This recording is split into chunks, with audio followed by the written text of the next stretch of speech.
സദാശിവസമാരംഭാം ശങ്കരാചാര്യമധ്യമാം അസ്മദാചാര്യപര്യന്താം വന്ദേ ഗുരുപരമ്പരാം.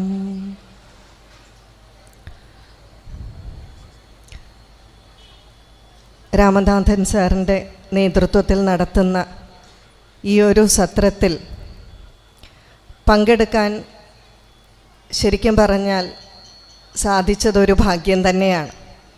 മാത്രമല്ല, പ്രഭാഷണം ചെയ്യുന്നതുകൊണ്ടുള്ള മറ്റൊരു ഭാഗ്യം വൈവിധ്യമാർന്ന സംസ്കാരമുള്ള ധാരാളം ക്ഷേത്രങ്ങളിൽ ദർശനം നടത്താൻ സാധിക്കുന്നു എന്നുള്ളതാണ്. എന്നാൽ ഓംകാരം തന്നെ പ്രതിഷ്ഠയായിട്ടുള്ള ക്ഷേത്രങ്ങൾ വളരെ കുറവാണ്. പല ദിവസങ്ങളിലും ക്ഷേത്രമുണ്ടെങ്കിലും ഇങ്ങനെയുള്ള സന്നിധിയിൽ എത്തിപ്പെടുക വളരെ ചുരുക്കമാണ്. അതുകൊണ്ട് തന്നെ മനസ്സിന് വളരെയധികം സന്തോഷം തോന്നി. സാറിനെ നമസ്കരിക്കാൻ പറ്റി. ഇന്ന് സാർ എനിക്ക് തന്നിരിക്കുന്ന വിഷയം കുറച്ചൊരു വെല്ലുവിളി നിറഞ്ഞ ഒരു വിഷയമാണ്. ജ്യോതിർലിംഗങ്ങൾ ഒളിവെളിവാകാനുള്ള ഉപാധികൾ, ഇതാണ് വിഷയം. ശരിക്കു പറഞ്ഞാൽ ഇത് ആത്മജ്ഞാനവുമായി ബന്ധപ്പെട്ട വിഷയമാണ്. ആത്മജ്ഞാനവുമായി ബന്ധപ്പെട്ട വിഷയം നമ്മൾ സംസാരിച്ചാൽ എങ്ങനെ ഇരിക്കും? ചെറിയ പ്രശ്നങ്ങളൊക്കെ ഉണ്ടാവുമല്ലേ? പൂർണ്ണമായിട്ട് ഇതെന്താണെന്ന് നമുക്ക് പോലും മനസ്സിലായിട്ടില്ല. പിന്നെ എന്തിന് നമ്മളിതൊക്കെ സംസാരിക്കുന്നു, ഇതൊക്കെ കേൾക്കുന്നു എന്ന് ചോദിച്ചാൽ ഇതിനൊരിക്കൽ ഋഷീശ്വരന്മാർ മറുപടി പറഞ്ഞിട്ടുണ്ട്. അതായത് ശ്രീമദ് ഭാഗവതത്തിൽ ദശമസ്കന്ധത്തിൽ 29-ാം അധ്യായം തൊട്ട് 35-ാം അധ്യായം വരെ രാസക്രീഡയാണ്. അപ്പോൾ ഈ രാസക്രീഡ എന്താണെന്ന് വെച്ചാൽ ഭഗവാൻ ശ്രീകൃഷ്ണൻ ഗോപികമാരുമായി ആടിയ ലീലകളാണ്.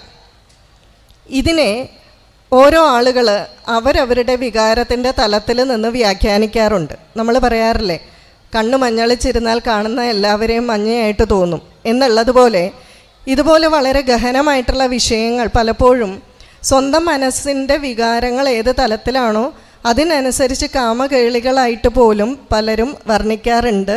എന്ത്? ശ്രീകൃഷ്ണനും ഗോപികമാരുമായിട്ടുള്ള ലീല. പക്ഷേ ഇത് ശരിക്കു പറഞ്ഞാൽ നിർവികൽപ്പ സമാധി എന്ന് പറയുന്ന ഒരു അവസ്ഥയാണ്, അദ്വൈതം. ശ്രീകൃഷ്ണനും ഗോപികമാരുമെല്ലാം ഒന്നാകുന്ന ഒരവസ്ഥ, എല്ലാം ഈശ്വര ചൈതന്യം, ജീവാത്മാവ് പരമാത്മാവിലേക്ക് ലയിക്കുന്ന ആ അദ്വൈതമായിട്ടുള്ള അവസ്ഥ. നമ്മൾ സാധാരണ ജാഗ്രത, സ്വപ്ന, സുഷുപ്തി എന്നൊക്കെ പറയാറുണ്ട്. ഇതെല്ലാം കടന്നിട്ടുള്ള തുരീയ അവസ്ഥയിൽ എത്തിയവർക്ക് മാത്രമേ ഈ രാസക്രീഡ മനസ്സിലാവുകയുള്ളൂ. കാശിയിലെ പണ്ഡിതന്മാരെല്ലാം കൂടി ഒരിക്കൽ ചേർന്ന് കുറേ കാലം ചർച്ച ചെയ്തു, ഈ രാസക്രീഡയുടെ അർത്ഥം എന്താണ്. കുറേ കാലം ചർച്ച ചെയ്തിട്ട് അവർക്കൊരു തീരുമാനത്തിലൊന്നും എത്താൻ പറ്റിയില്ല. അവസാനം നമുക്കെപ്പോഴും ആരാ ശരണം? ഭഗവാനാണ് ശരണം. അവരെന്ത് ചെയ്തു? ഒരു കത്തെഴുതി കാശി വിശ്വനാഥൻ്റെ പാദത്തിൽ വെച്ചു.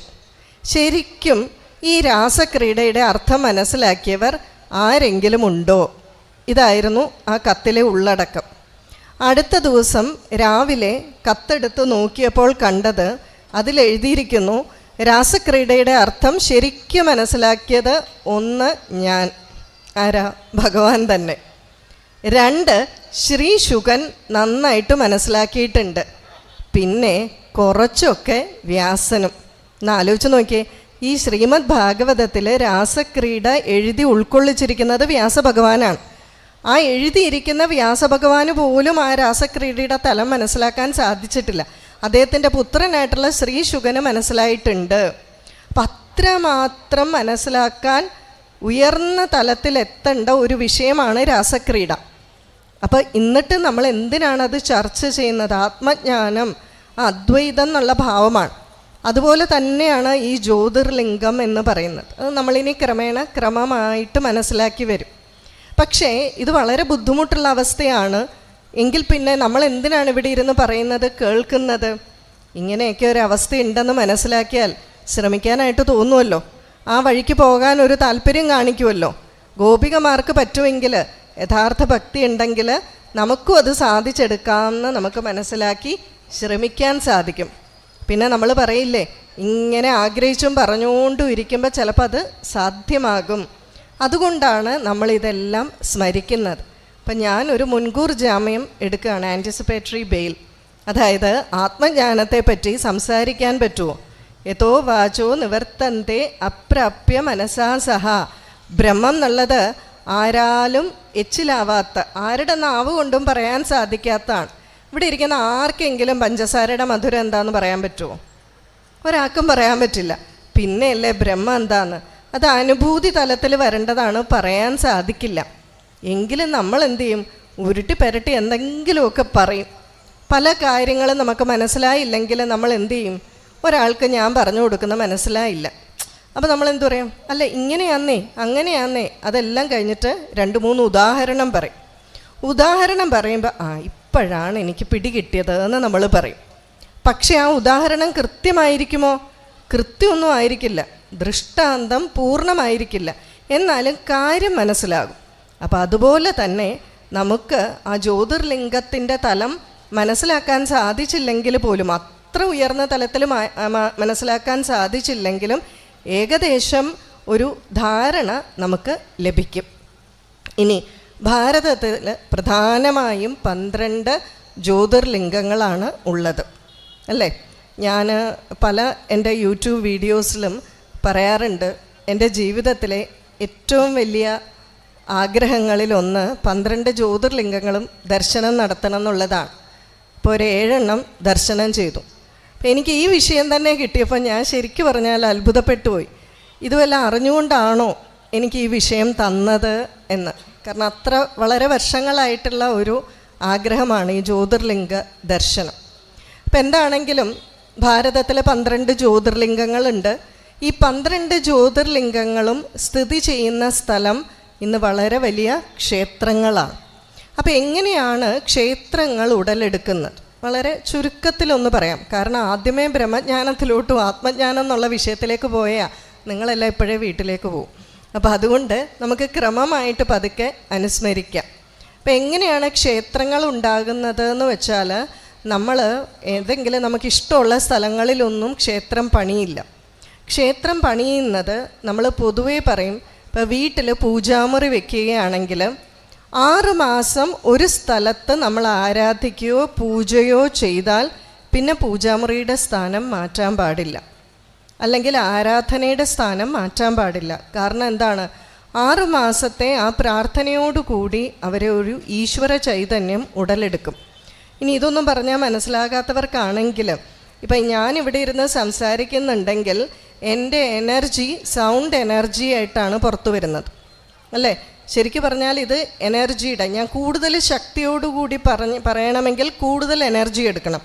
അതുപോലെ മന്ത്രങ്ങളും വൈബ്രേഷൻസാണ്, തരംഗമാണ്. കൂടുതൽ നമ്മൾ ജപിക്കുകയും പ്രാർത്ഥിക്കുകയും ചെയ്യുമ്പോൾ അവിടെ ഊർജം വളരെ കൂടുതലായിട്ട് ഊർജ തരംഗങ്ങൾ ഉണ്ടാകുന്നു. സിമ്പിൾ കോമൺ സെൻസ് അല്ലെങ്കിൽ സയൻസ്. അപ്പോൾ എന്താണ്? അവിടെ ആ ഒരു ചൈതന്യം ഉടലെടുക്കുന്നത് കൊണ്ടാണ് പിന്നെ അവിടെ മാറ്റി അടുക്കളയും ബെഡ്റൂമും ഒന്നും ആക്കരുത് എന്ന് പറയുന്നത്. അപ്പോൾ എങ്ങനെയുള്ള സ്ഥലമാണ് ഈ ക്ഷേത്രമായിട്ട് പരിണമിക്കുന്നത്? അവിടെ കൂടുതൽ ചൈതന്യം വേണം, അല്ലേ? അപ്പോൾ പണ്ട് കാലത്ത് നിരന്തരമായി ഋഷീശ്വരന്മാർ തപസ് ചെയ്ത സ്ഥലം, അവിടെ അസാമാന്യമായിട്ടുള്ള ചൈതന്യം ഉണ്ടായിരിക്കും. നിരന്തരമായി സാധന ചെയ്ത് ജപിച്ച സ്ഥലത്ത് ഒരു ചൈതന്യം ഉടലെടുക്കും. ആ ചൈതന്യം പിന്നെ അവിടെ അതൊരു വിഗ്രഹമായി, അത് ക്ഷേത്രമായി പരിണമിക്കും. അല്ലെങ്കിൽ സന്യാസിവര്യന്മാർ, തിരുവനന്തപുരം അഭേദാനന്ദ ആശ്രമമൊക്കെ എത്രയോ വർഷങ്ങളായിട്ട് കോടിക്കണക്കിന് അഖണ്ഡ നാമജപം നടന്ന സ്ഥലമാണ് സ്വാമിജിയുടെ ആശ്രമം. ഇന്നത് അതിമനോഹരമായിട്ടുള്ള രാധാകൃഷ്ണ ക്ഷേത്രമായി പരിണമിച്ചിരിക്കുകയാണ്. പത്മനാഭസ്വാമി ക്ഷേത്രത്തിൻ്റെ നേരെ എതിർവശത്ത്, പത്മതീർത്ഥക്കുളത്തിൻ്റെ മുൻവശത്തായിട്ട്. അപ്പം നോക്കിയാൽ മനസ്സിലാകും. അതുപോലെ ശൃംഗേരി, ആദിശങ്കരാചാര്യർ ഭാരതത്തിൽ 4 മഠങ്ങളാണ് സ്ഥാപിച്ചത്. അതിലാദ്യത്തേതാണ് ശൃംഗേരി. ഈ ശൃംഗേരി ഇന്ന് അതിമനോഹരമായിട്ടുള്ള ശാരദാദേവിയുടെ ക്ഷേത്രമാണ്. അതോടൊപ്പം ശൃംഗേരി മഠവും കൂടിയാണ് ശങ്കരാചാര്യരുടെ. ഈ ശൃംഗേരി എന്താണ്? നമ്മൾ പണ്ട് മനസ്സിലാക്കിയ ഋഷ്യശൃംഗൻ, നമ്മൾ രാമായണത്തിൽ പഠിക്കില്ലേ, പുത്രകാമേഷ്ടി യാഗം നടത്തിയത്. ആ പുത്രകാമേഷ്ടി യാഗം നടത്തിയ ഋഷ്യശൃംഗൻ തപസ് ചെയ്ത സ്ഥലമാണ്. അതുകൊണ്ടത് ശൃംഗഗിരി എന്നറിയപ്പെട്ടു. പിന്നീട് ലോപിച്ച് ശൃംഗേരിയായിട്ട് മാറിയതാണ്. അന്നേ ശങ്കരാചാര്യർ മനസ്സിലാക്കി ഈ മുനി തപസ് ചെയ്തതുകൊണ്ട് ഇവിടെ അസാമാന്യമായിട്ടുള്ള ചൈതന്യം നിലനിൽക്കുന്നു. അന്നേ കുട്ടിയായിരിക്കുമ്പോൾ, ആ 8 വയസ്സുള്ളപ്പോൾ ഗുരുവിനെ കാണാനായി നർമ്മദാ തീരത്തിലുള്ള ഗോവിന്ദ ഭഗവത് പാദരെ കാണാനായിട്ട് പോയ കുട്ടി ശങ്കരൻ അന്നേ തീരുമാനിച്ചു ഈ സ്ഥലത്തിനൊരു പ്രത്യേകതയുണ്ട്. ഇങ്ങനെയുള്ള സ്ഥലങ്ങൾ ക്ഷേത്രമായി പരിണമിക്കുന്നു. പിന്നെ എങ്ങനെയുള്ള സ്ഥലങ്ങൾ? ഇതുപോലുള്ള ഏതെങ്കിലും ഋഷീശ്വരന്മാർ കുറേ കാലം സാധന അനുഷ്ഠിച്ചതിന് ശേഷം പിന്നെ അദ്ദേഹം സമാധിയാകുകയൊക്കെ ചെയ്യുമ്പോൾ ആ വിഗ്രഹമോ ആ ശിവലിംഗമോ എവിടെയെങ്കിലും ഉപേക്ഷിക്കപ്പെടും. പിന്നെ ആരാലും കാണില്ല. പക്ഷേ കുറേ കാലം കഴിയുമ്പോൾ ഏതെങ്കിലും ഒരു, നമ്മൾ പറയാറില്ലേ വില്ലുമംഗലത്ത് സ്വാമിയാർ അതുവഴി വന്നപ്പോൾ കണ്ടു എന്നൊക്കെ, വില്ലുമംഗലത്ത് സ്വാമിയാരെ പോലുള്ളവർക്കൊക്കെ നഗ്നനേത്രങ്ങൾ കൊണ്ട് തന്നെ ഭഗവാനെ കാണാൻ കഴിവുള്ളവരാണ്. ഭഗവത് ചൈതന്യം ഉള്ളത് അവർക്ക് വളരെ പെട്ടെന്ന് മനസ്സിലാക്കാൻ സാധിക്കും. അപ്പം അങ്ങനെയുള്ളവർ ഏതെങ്കിലും ഒരു ശിലയിലോ വിഗ്രഹത്തിലോ ചൈതന്യം മനസ്സിലാക്കി അവരതിനെ പുനഃപ്രതിഷ്ഠിക്കും. അപ്പം ഞാൻ വരുന്നത് ഏറ്റുമാനൂർ ക്ഷേത്രത്തിൽ നിന്നാണ്. അപ്പോൾ ഏറ്റുമാനൂർ ക്ഷേത്രത്തിൽ നിങ്ങളിൽ കുറച്ച് പേരെങ്കിലും ഏറ്റുമാനൂർ അമ്പലത്തിൽ ദർശനം നടത്തിയവരായിരിക്കും. അത്യാവശ്യം ഒരു വലിപ്പമുള്ള ശിവലിംഗമാണ് ഏറ്റുമാനൂരെ. പക്ഷേ ഈ ഏറ്റുമാനൂരെ ശിവലിംഗത്തിനൊരു പ്രത്യേകതയുണ്ട്. ആ ശിവലിംഗത്തിൻ്റെ പുറകിൽ വളരെ വലിയ വെട്ടുകൊണ്ട ഒരു പാടുണ്ട്. അപ്പോൾ അവിടുത്തെ ഐതിഹ്യത്തിൽ ഒന്നെങ്ങനെയാണ്, ആ കാട്ടാമ്പാഗ് ഭാഗത്ത് ഒരു പുല്ല് വെട്ടുന്ന സ്ത്രീ പുല്ലരിഞ്ഞുകൊണ്ടിരിക്കുമ്പോൾ അറിയാതെ ആ അരിവാള് ഒരു പാറക്കല്ലിൽ ഇടിച്ചു, അതിൽ നിന്ന് ചോര വന്നു. അത് കഴിഞ്ഞപ്പോൾ വന്ന മഹർഷി ഇത് അല്ലെങ്കിൽ വില്ലുമംഗലത്തു സ്വാമിയാരോ ആരോ അത് മനസ്സിലാക്കി ഇതിൽ ഈശ്വര ചൈതന്യമുണ്ട്, പണ്ടാരോ ഉപാസിച്ചിരുന്നതാണ് മനസ്സിലാക്കി. ക്ഷേത്രമൊക്കെ പണിയണമെങ്കിൽ ഉചിതമായിട്ടുള്ള സ്ഥലം വേണ്ടേ, പിന്നെ ഉചിതമായ സ്ഥലം കണ്ടെടുത്തി പുനഃപ്രതിഷ്ഠിച്ചു എന്നാണ് പറയുന്നത്. പക്ഷേ ഇന്നും മേൽശാന്തിമാരോട് ചോദിച്ചാൽ അറിയാം ആ വിഗ്രഹത്തിൻ്റെ പുറകിൽ ആ വലിയ പാടുണ്ട്. അപ്പോൾ ധാരയൊക്കെ ചെയ്യുമ്പോൾ അതിലിങ്ങനെ വെള്ളം കെട്ടിക്കിടക്കും. അപ്പോൾ അതുകൊണ്ട് ചന്ദനമൊക്കെ നല്ല ഒപ്പി വെച്ച്, വിഗ്രഹത്തിൽ വേറൊന്നും തൊടിയിക്കാൻ പറ്റില്ലല്ലോ, ചന്ദനമൊക്കെ കട്ടിയായിട്ട് ഒപ്പി വെച്ചിട്ടാണ് അഭിഷേകം ചെയ്യുക. പകുതിയാകുമ്പോൾ അതെല്ലാം പിന്നെയും പോകും. അപ്പോൾ ഇങ്ങനെ ഏതെങ്കിലും ഋഷീശ്വരന്മാർ കുറേ കാലം ഉപാസിച്ചിരുന്നിട്ട് അത് ഉപേക്ഷിക്കപ്പെട്ട ആണെങ്കിൽ അത് വീണ്ടും പ്രതിഷ്ഠിക്കും. ഇങ്ങനെയുള്ള സ്ഥലങ്ങളും ക്ഷേത്രമായി പരിണമിക്കും. ഇനിയോ വസിഷ്ഠൻ, വിശ്വാമിത്രൻ, അഗസ്ത്യൻ ഇതുപോലുള്ള മഹർഷീശ്വരന്മാർ സമാധിയാകുമ്പോൾ അവരുടെ സമാധിയിൽ ശിവലിംഗം പ്രതിഷ്ഠിക്കുക പതിവുണ്ട്. അങ്ങനെയുള്ള ശിവലിംഗം കുറേ കാലത്തിന് ശേഷം പുനഃപ്രതിഷ്ഠ ചെയ്യും. ഈശ്വര ചൈതന്യം അതിലേക്ക് ആവാഹിക്കും. പ്രത്യേകിച്ച് ഈ സമാധിയായി കഴിയുമ്പോൾ നമ്മൾ ഈ സമാധിയുടെ ഒരു വ്യത്യാസം, നമ്മൾ മരിച്ചു കഴിഞ്ഞാൽ അവിടെ ഒരു പോസിറ്റീവ് എനർജിയാണോ നമ്മൾ ഏതെങ്കിലും മരിച്ച സ്ഥലത്ത് പോയി കഴിഞ്ഞാൽ നമുക്ക് കിട്ടുക? കുഴിച്ചിട്ടിരിക്കുന്ന സ്ഥലത്തോ ഒന്നും വളരെ പോസിറ്റീവ് എനർജി ഒന്നും അല്ല അല്ലേ? പക്ഷേ ഷിർദിയിലെ തിരക്ക് കണ്ടിട്ടുണ്ടോ? ലക്ഷക്കണക്കിന് കോടിക്കണക്കിന് ആൾക്കാരാണ് വരുന്നത് അല്ലേ? നമ്മളതുപോലെ ഏതെങ്കിലും ഡൽഹിയിലൊക്കെ ധാരാളം സമാധികളില്ലേ? അപ്പോൾ ഏത് പാർട്ടിക്കാരുടെ ആണെങ്കിലും എല്ലാവരുടെയും മരിച്ചവരുടെ സമാധിയുണ്ട്. പക്ഷെ അതിൻ്റെ ഒരു അതേ മാനസികാവസ്ഥയാണോ നമുക്ക് ഷിർദി ക്ഷേത്രത്തിലോ പുട്ടപർത്തിയിൽ ഭഗവാൻ സത്യസായി ബാബയുടെ സമാധിയിലോ ഒക്കെ പോകുമ്പോൾ? ഇത് തമ്മിലുള്ള വ്യത്യാസം എന്താണെന്ന് വെച്ചാൽ ഇവർ അസാമാന്യമായിട്ടുള്ള തപശക്തി ഉള്ളവരായതുകൊണ്ട് ഇവർ സമാധിയാകുമ്പോൾ ഇവർ കൂടുതൽ സ്വതന്ത്രരാവുകയാണ്. മറ്റേതെന്താണ്, ആ ശരീരത്തിനുള്ളിൽ ഇവർ ബന്ധിക്കപ്പെട്ടാണ്. അപ്പോൾ ആ ഒരു ശരീരം ചെയ്യേണ്ട രീതിയിലൊക്കെ പ്രവർത്തിക്കാൻ പറ്റും. ശരീരം ഉപേക്ഷിച്ച് കഴിഞ്ഞാൽ ലോകം മുഴുവൻ ആ പറന്ന് നടക്കാനോ അല്ലെങ്കിൽ അവരുടെ ചൈതന്യം വ്യാപരിപ്പിക്കാൻ പറ്റുന്ന രീതിയിൽ സ്വതന്ത്രമായൊരവസ്ഥയിലായി. അപ്പോൾ ആ ചൈതന്യം അതുപോലെ പ്രസരിക്കുന്നതുകൊണ്ടാണ് ഈ സന്നിധിയിലൊക്കെ പോകുമ്പോൾ നമുക്ക് വളരെ വളരെ വലിയ ഊർജം ലഭിക്കുന്നത്. ഇങ്ങനെ സമാധിയിൽ പ്രതിഷ്ഠിക്കുന്ന ശിവലിംഗങ്ങൾ പുനഃപ്രതിഷ്ഠ ചെയ്ത് വളരെ വലിയ മഹാക്ഷേത്രങ്ങളായിട്ട് മാറാറുണ്ട്. അപ്പം ഇങ്ങനെയാണ് പൊതുവെ ക്ഷേത്രങ്ങൾ ഉണ്ടാകുന്നത്. അതായത് നമ്മൾ ഏതെങ്കിലും തോന്നിയ സ്ഥലത്ത് അന്ന് ഇന്ന സ്ഥലം, നമ്മൾ മറ്റേ കളിക്കത്തില്ലേ ഇങ്കി പിങ്കി പോങ്കി എന്നൊക്കെ പറഞ്ഞ് കളിക്കുമല്ലോ പിള്ളേർ, എന്നിട്ട് ഇത് ഇന്ന സ്ഥലത്ത് ഇവിടെ ക്ഷേത്രം പണിതേക്കാം, അങ്ങനെ നമ്മൾ പറയില്ല. അതായത് ഈ ക്ഷേത്രഭൂമിക്കൊരു പ്രത്യേകതയുണ്ട്. ഈ ക്ഷേത്രഭൂമിയിൽ അസാമാന്യമായിട്ടുള്ള പൗരാണികമായിട്ടുള്ള ഋഷീശ്വരന്മാരുടെ ഊർജമുള്ള സ്ഥലമാണ്. അതുകൊണ്ടാണ് ക്ഷേത്രത്തിൽ വന്നാൽ ഉടനെ ഓടിപ്പോകരുത് പറയുന്നത്. കുറച്ചു നേരം ഇരുന്ന് ആ ഊർജ്ജമൊക്കെ നമ്മളുടെ ശരീരത്തിലേക്ക് ആവാഹിക്കണം. ക്ഷേത്ര സന്നിധിയിലിരുന്നാൽ ഈ ഊർജം നമ്മളിലേക്ക് പ്രവഹിക്കും. അത് വീട്ടിലിരുന്നാൽ കിട്ടില്ല. അപ്പം ഇതാണ് പൊതുവെ ഒരു ക്ഷേത്ര സന്നിധിയുടെ പ്രാധാന്യം. ഇനി ഇതിൽ നിന്നും ജ്യോതിർലിംഗത്തിലേക്ക് വരണമെങ്കിൽ ആദ്യം ശിവലിംഗത്തിൻ്റെയും വിഗ്രഹത്തിൻ്റെയും പ്രാധാന്യം മനസ്സിലാക്കണം. അപ്പോൾ വിഗ്രഹം എന്ന് പറഞ്ഞാൽ എന്താണ്? നമ്മളെ ധാരാളം പേര് കളിയാക്കാറുണ്ടല്ലേ, നിങ്ങൾ ഈ കല്ലിനെയൊക്കെ പൂജിക്കുന്നവരല്ലേ. ശരിക്കും നമ്മൾ കല്ലിനെയാണോ പൂജിക്കുന്നത്? ആണെങ്കിൽ കല്ലിൻ്റെ അഷ്ടോത്തരം വേണ്ടേ ചൊല്ലാൻ? കല്ലിൻ്റെ സഹസ്രനാമാർച്ചന വേണ്ടേ ചൊല്ലാൻ? നമ്മളെന്താ ചൊല്ലുന്നത്? വിഗ്രഹം എന്ന് പറയുന്ന വാക്കിൻ്റെ അർത്ഥം തന്നെ വിശേഷേണ ഗ്രാഹയതി ഇതി വിഗ്രഹ. വിശേഷമായി നമ്മളെ ഗ്രഹിപ്പിക്കുന്നത്. അതായത് ആദ്യം തൊട്ട് പറയാം, ഈശ്വരൻ എന്നത് ഒന്നേ ഉള്ളൂ. ഈശ്വരൻ ഒത്തിരി ഉണ്ട് എന്ന് പറയരുത്. ദേവന്മാർ അനേകം. ഈ ഈശ്വരൻ സർവവ്യാപിയാണ്. ഈശ്വരന് രൂപയില്ല. രൂപയില്ലാത്തവനെ എങ്ങനെ മനസ്സിലാക്കും? കുറച്ച് രൂപത്തിലൂടെയോ ഉപാധിയിലൂടെയോ നമുക്ക് മനസ്സിലാക്കാൻ പറ്റും. ശരിക്കും പറഞ്ഞാൽ സംഖ്യയ്ക്ക് രൂപമില്ല. 1, 2, 3 എന്ന് പറഞ്ഞ രൂപമൊന്നുമില്ല. രൂപം ഉണ്ടെങ്കിൽ ഒരു രൂപമാകണം. പക്ഷെ എങ്ങനെയാണ്? മലയാളത്തിൽ ഒരു രൂപം, തമിഴിൽ ഒരു രൂപം, തെലുങ്കിൽ ഒരു രൂപം, അങ്ങനെയല്ലേ? അതെന്തിനാ? നമ്മൾ ഇട്ട് കൊടുത്തിരിക്കുന്നതാണ്. ശരിക്കും സംഖ്യയ്ക്ക് രൂപമില്ല. പക്ഷെ ഈ സംഖ്യ മനസ്സിലാകാൻ ആദ്യം ഒരു കുട്ടിയെ സംഖ്യ നമ്മൾ പഠിപ്പിക്കുന്നത് എങ്ങനെയാണ്? കുറേ ഉപാധികളല്ലേ, ഒബ്ജക്ട്സ് ഒക്കെ കൊണ്ടുവരത്തില്ലേ? കുറേ സ്ലേറ്റിലെ മണികളും ഒക്കെ കൊണ്ടുവന്ന് നമ്മൾ ഈ കുട്ടിയെ സംഖ്യ മുഴുവൻ പഠിപ്പിക്കും. പഠിപ്പിച്ച് കഴിഞ്ഞാൽ ഈ കുട്ടി പഠിച്ചു കഴിഞ്ഞാൽ പിന്നെ ഉപാധിയുടെ ആവശ്യമുണ്ടോ? പിന്നെ അത് മാറ്റാം. അതിൻ്റെ ഉള്ളിലേക്ക് കയറി അത് മനസ്സിലായി. ഇതുപോലെ ആ രൂപമില്ലാത്ത അനാദിയായിട്ടുള്ള വിശ്വം മുഴുവൻ, ബ്രഹ്മാണ്ടം മുഴുവൻ നിറഞ്ഞു നിൽക്കുന്ന ഭഗവാനെ നമുക്ക് ആദ്യമൊക്കെ ഒന്ന് മനസ്സിലാകണമെങ്കിൽ എന്തു വേണം? ഒരു ഉപാധി വേണം, അല്ലേ? ആ ഉപാധി എന്ന് പറയുന്നതാണ് വിഗ്രഹം. അല്ലാതെ നമ്മൾ കല്ലിനെ അല്ല പൂജിക്കുന്നത്. കല്ലിലൂടെ നമ്മൾ ആരെയാണ് കാണുന്നത്?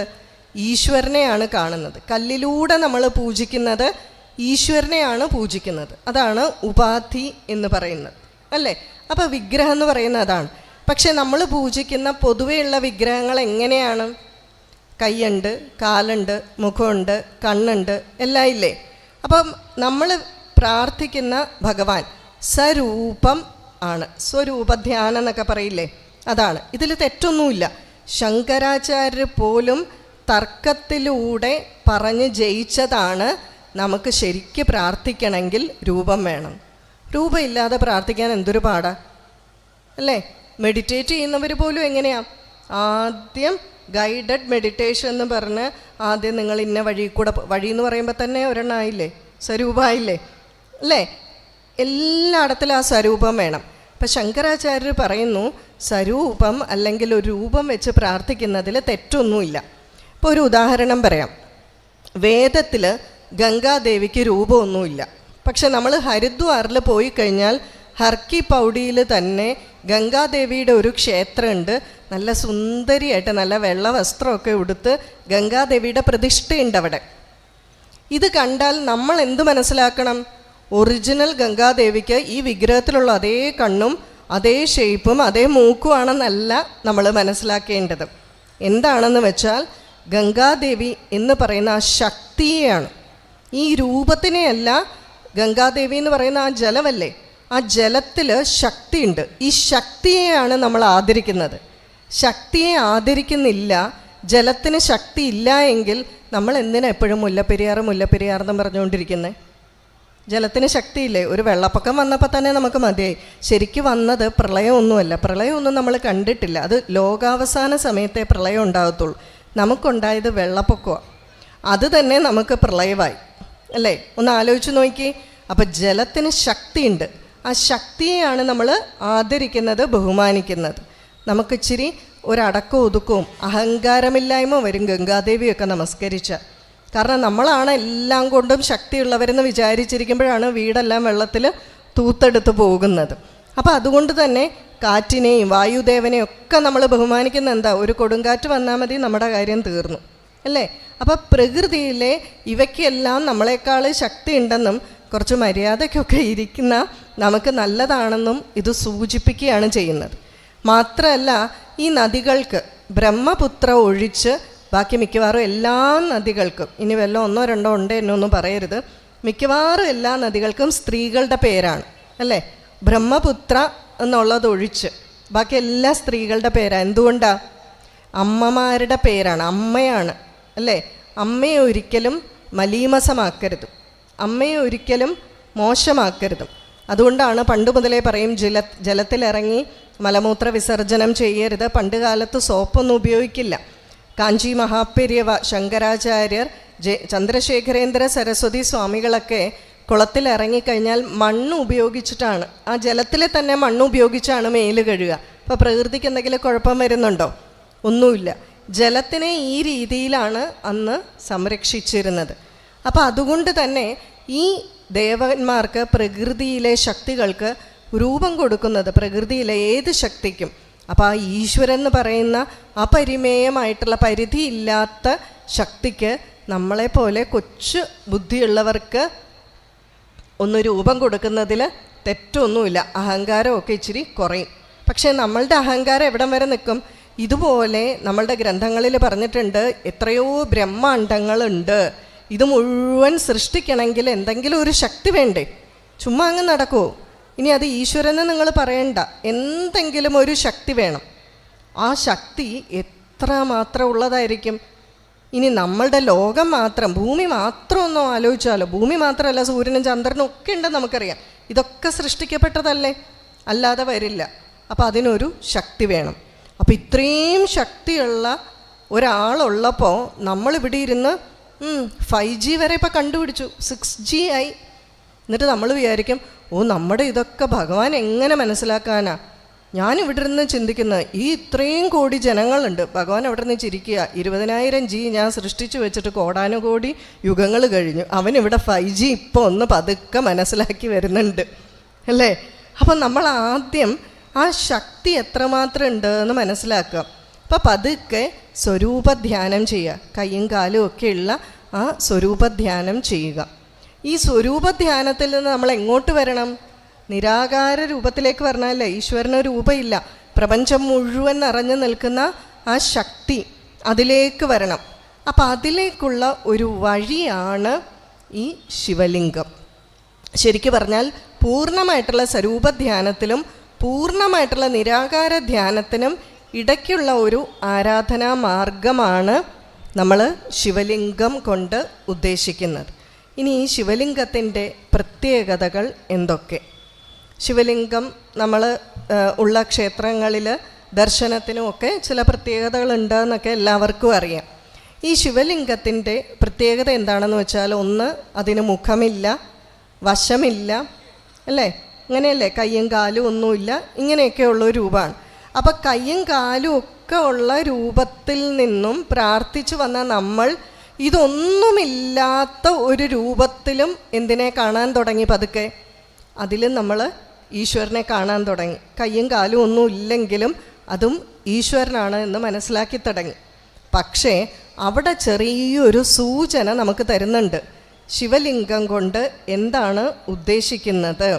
ശിവലിംഗത്തിൽ അല്ലെങ്കിൽ മഹാദേവൻ്റെ പ്രതിഷ്ഠയുള്ള സ്ഥലത്ത് നമ്മൾ പകുതി പ്രദക്ഷിണ വയ്ക്കത്തുള്ളൂ, അല്ലേ? ഓവിൻ്റെ അവിടെ പോയിട്ട് തിരിച്ചു വരും. സോമസൂത്രം ന ലംഘയേത് എന്ന് പറയും. ആ സോമസൂത്രം കടക്കാൻ പാടില്ല. സാധാരണഗതിയിൽ നമ്മൾ പറയും, ആ ഓവ് കൂടെ എന്താണ്? ഭഗവാന്റെ ഒന്ന് ഗംഗാജലം ഒഴുകിപ്പോകും, ഗംഗയെ കുറുകെ കടക്കാൻ പാടില്ല എന്ന് പറയും. ഇങ്ങനെ പല കാരണങ്ങളും പറയാറുണ്ട്.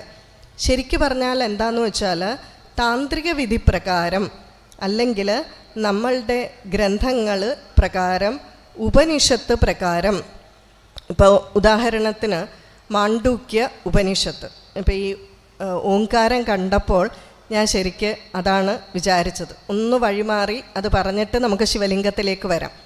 അതായത് മുക്തിക ഉപനിഷത്തിൽ പറയുന്നത് 1180 ഉപനിഷത്ത് ഉണ്ടെന്നാണ്. കുറച്ച് കൂടുകയോ കുറയുകയോ ഒക്കെ ചെയ്യാം, എന്നാലും 1180 ഉപനിഷത്ത്. അതിലേറ്റവും പ്രധാനമായിട്ട് നമ്മളിപ്പോൾ 108 ഉപനിഷത്ത് എന്നൊക്കെ പറയും. അതിലും ഏറ്റവും പ്രധാനമായിട്ട് പറയുന്നത് 10 ശങ്കരാചാര്യർ ഭാഷ്യം രചിച്ചിട്ടുണ്ട്. ആ 10 ഏറ്റവും പ്രധാനം എന്ന് പറയുന്നുണ്ട്. അതിൽ തന്നെ ശങ്കരാചാര്യരുടെ പരമഗുരു എന്ന് പറഞ്ഞാൽ ആരാ? ഗുരുവിൻ്റെ ഗുരു.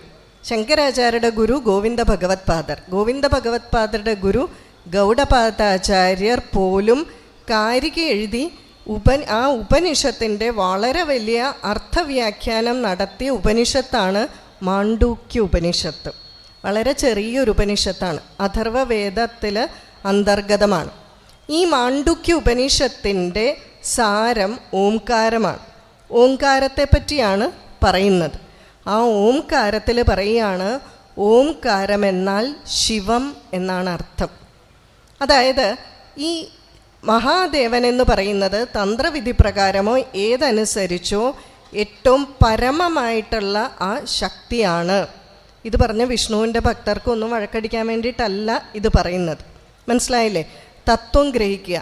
നമ്മൾ ഈശ്വരൻ എന്ന് പറയുന്ന ദൈവം ആരാണ്? ശിവനാണ്. പരമേശ്വരൻ എന്നല്ലേ പറയാം. ഈശ്വരൻ എത്രയുണ്ട്? ടീച്ചറായതുകൊണ്ടാണ് ചോദ്യം ചോദിക്കുന്നത്, വല്ല ഉറങ്ങുന്നുണ്ടോയെന്ന് അറിയില്ലല്ലോ. ഈശ്വരൻ എത്രയുണ്ടെന്നാണ് ഞാൻ നേരത്തെ പറഞ്ഞേ? 1. ഈശ്വരൻ ഒന്നേ ഉള്ളൂ, ദേവന്മാർ അനേകമുണ്ട് അല്ലേ. ആ ഈശ്വരൻ്റെ വിഭൂതികൾ അംശങ്ങളാണ് ബാക്കിയുള്ളതെല്ലാം. അപ്പം ആ പരമേശ്വരൻ, ഈശ്വരൻ നമ്മൾ പറയുന്നത് ശിവന് മാത്രമാണ്. ശിവനാണ് ഏകം അദ്വിതീയം. അപ്പം മാണ്ഡൂക്യ ഉപനിഷത്തിൽ പറയുന്നു, ആ ഓം എന്ന് പറയുന്നത് എന്താണോ അത് ശിവം തന്നെ. ബ്രഹ്മസൂത്രത്തിൽ പറയുന്നു, എന്താണോ അദ്വൈതം അല്ലെങ്കിൽ ആ പരമമായിട്ടുള്ള ബ്രഹ്മം, ബ്രഹ്മസൂത്രത്തിൽ ബ്രഹ്മത്തിനെ പറ്റിയാണല്ലോ പറഞ്ഞിരിക്കുന്നത്. ആ ബ്രഹ്മം എന്ന ശബ്ദത്തിന് എന്ത് അർത്ഥവ്യാഖ്യാനമാണോ ഉള്ളത് അത് തന്നെയാണ് പരമേശ്വര ശബ്ദത്തിൻ്റെ അർത്ഥവും. മനസ്സിലായില്ലേ? അപ്പോൾ പരമേശ്വരൻ എന്ന് പറഞ്ഞാൽ സർവവ്യാപിയാണ് എന്നർത്ഥം. അതുകൊണ്ടാണ് നമ്മൾ ശിവൻ്റെ പേര് പറയുമ്പോൾ ഒരിക്കലും ശ്രീ എന്ന നാമം കൂട്ടിച്ചേർക്കാത്തത്. ബാക്കി എല്ലാത്തിലും നമ്മൾ ശ്രീ ചേർക്കില്ലേ? ശ്രീ ശിവൻ ആരെങ്കിലും പറയുമോ? ഇല്ലല്ലോ. ശ്രീകൃഷ്ണൻ അല്ലേ? ബാക്കിയെല്ലാം നമ്മൾ പറയും. അപ്പോൾ എന്താ പറയാറില്ലാത്തത്?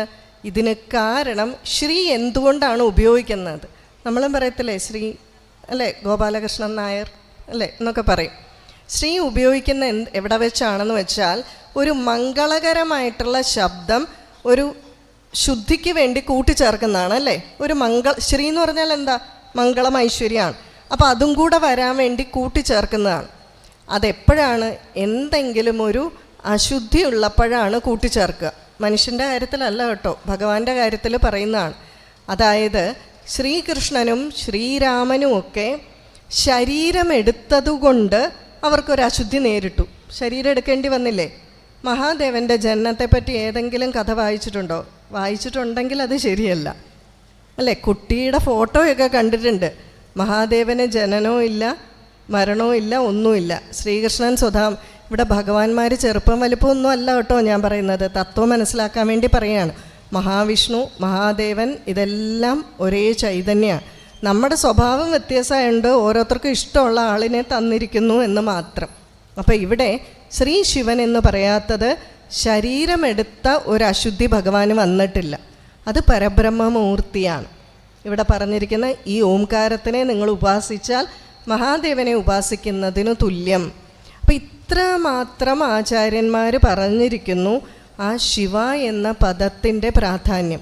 ശിവ എന്നാൽ മംഗളസ്വരൂപം, ബ്രഹ്മം, അത് തന്നെ. അപ്പോൾ ആ ശിവലിംഗത്തിനെ നമ്മൾ പ്രാർത്ഥിക്കുമ്പോൾ ആ സ്വരൂപധ്യാനത്തിൽ നിന്നും പതുക്കെ നമ്മൾ എങ്ങോട്ട് വരും? ആ അരൂപധ്യാനത്തിലേക്ക് പോകാനുള്ള ഒരു വഴിയാകും. ഇനി ശിവത്തിനെ നമ്മൾ എങ്ങനെയാണ് പറയുന്നത്? ശിവലിംഗം എന്നാണ് അല്ലേ. ഈ ശിവലിംഗം എന്നുള്ളത് വന്ന ഇടയ്ക്ക് കുറേ വളരെ വലിയ വിവാദവും ചർച്ചയും ഒക്കെ ആയിരുന്നു അല്ലേ. എന്താണ് ഈ ലിംഗം എന്നുള്ളത്? ലിംഗം എന്നുള്ള വാക്കിൻ്റെ അർത്ഥം സൂചിപ്പിക്കുന്നത് എന്നാണ്. ഇപ്പോൾ ഉദാഹരണത്തിന് മീശ എന്ന് പറഞ്ഞാൽ എന്താ? ആണാണെന്ന് കട്ടിമീശയുടെ കാര്യമാണ് പറഞ്ഞത് കേട്ടോ. അല്ലെങ്കിൽ സ്ത്രീകൾക്കൊക്കെ നമുക്കൊക്കെ മീശ വരുമല്ലോ. അപ്പോൾ കട്ടിമീശ ഉണ്ടെങ്കിൽ അത് ശരിക്കും എന്താണ്? പുരുഷനാണ് എന്ന് സൂചിപ്പിക്കുന്നതാണ്. ശരിയല്ലേ? അപ്പോൾ ഇങ്ങനെ ഓരോരോ ലക്ഷണമുണ്ട്. സന്യാസിയുടെ ലക്ഷണമാണ് കാഷായം.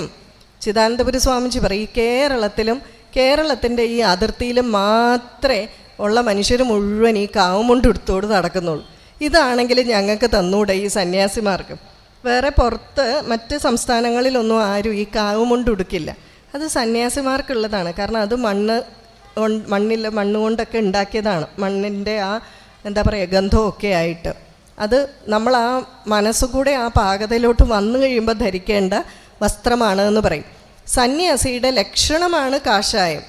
പക്ഷെ ഒരു കാര്യം ശരിക്കും മനസ്സിലായിക്കോണം, ഇത് പറയുമ്പോൾ കാഷായം ഉടുത്തു എന്ന് വെച്ച ഒരാൾ യഥാർത്ഥ സന്യാസി ആവണമെന്നില്ല. സന്യാസിയുടെ ലക്ഷണം മാത്രമേ ആകുന്നുള്ളൂ, അതായത് സൂചിപ്പിക്കുന്നത് എന്നർത്ഥം. അപ്പം അങ്ങനെയാണ് നമ്മൾ സ്ത്രീലിംഗം, പുല്ലിംഗം എന്നൊക്കെ പറയുന്നില്ലേ. അപ്പം അതെന്താണ്? സ്ത്രീ വിഭാഗത്തിനെ സൂചിപ്പിക്കുന്നത്, പുരുഷ വിഭാഗത്തിനെ സൂചിപ്പിക്കുന്നത്, ഇതാണ് അർത്ഥം. അപ്പം അങ്ങനെയാണെങ്കിൽ നമ്മളുടെ ആ ജനനേന്ദ്രിയത്തിന് എന്തുകൊണ്ട് ഈ പേര് വന്നു? ശരിക്കു പറഞ്ഞാൽ സംസ്കൃതത്തിൽ പുരുഷൻ്റെ ആ ജനനേന്ദ്രിയത്തിന് ലൈംഗിക അവയവങ്ങൾ ഉൾപ്പെടെയുള്ളതിന് പറയുന്ന പേര് ഉപസ്ഥം എന്നാണ് സംസ്കൃതത്തിൽ. സ്ത്രീകളുടെ യോനി എന്നാണ് അർത്ഥം. പക്ഷെ ഒരു കുഞ്ഞുണ്ടായി കഴിയുമ്പോൾ സൂചിപ്പിക്കുന്നത് ഈ കുഞ്ഞാണാണോ പെണ്ണാണോ എന്ന് എങ്ങനെ മനസ്സിലാവും? കുഞ്ഞുണ്ടാകുമ്പോൾ ആ കുഞ്ഞിന് അപ്പം മാറൊന്നും കാണില്ല പെൺകുട്ടിയാണെങ്കിൽ. അപ്പോൾ എവിടെ നോക്കിയിട്ടാണ് നമ്മൾ പെൺകുട്ടിയാണോ ആൺകുട്ടിയാണോ എന്ന് അറിയുന്നത്? ജനനേന്ദ്രിയത്തിൽ നോക്കിയിട്ടാണ് അല്ലേ.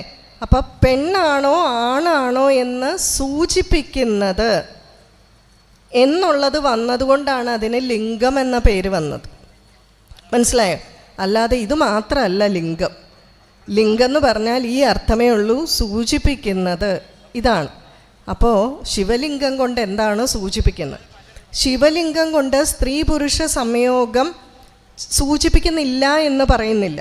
ആ പീഠം എന്ന് പറയുന്നത് ദേവിയാണ് അല്ലേ, ലിംഗം എന്ന് പറയുന്നത് മഹാദേവനാണ്. പക്ഷേ നമ്മൾ ഉദ്ദേശിക്കുന്ന വളരെ ഭൗതികാർത്ഥത്തിലുള്ളതല്ല. അവിടെ എന്താണ്? മഹാദേവനും ദേവിയും കൂടെ. ശക്തി ഇല്ലെങ്കിൽ മഹാദേവൻ്റെ കൈ പോലും അനക്കാൻ പറ്റുമോ? കണ്ണുപോലും അനക്കാൻ പറ്റുമോ? ഇല്ല അല്ലേ.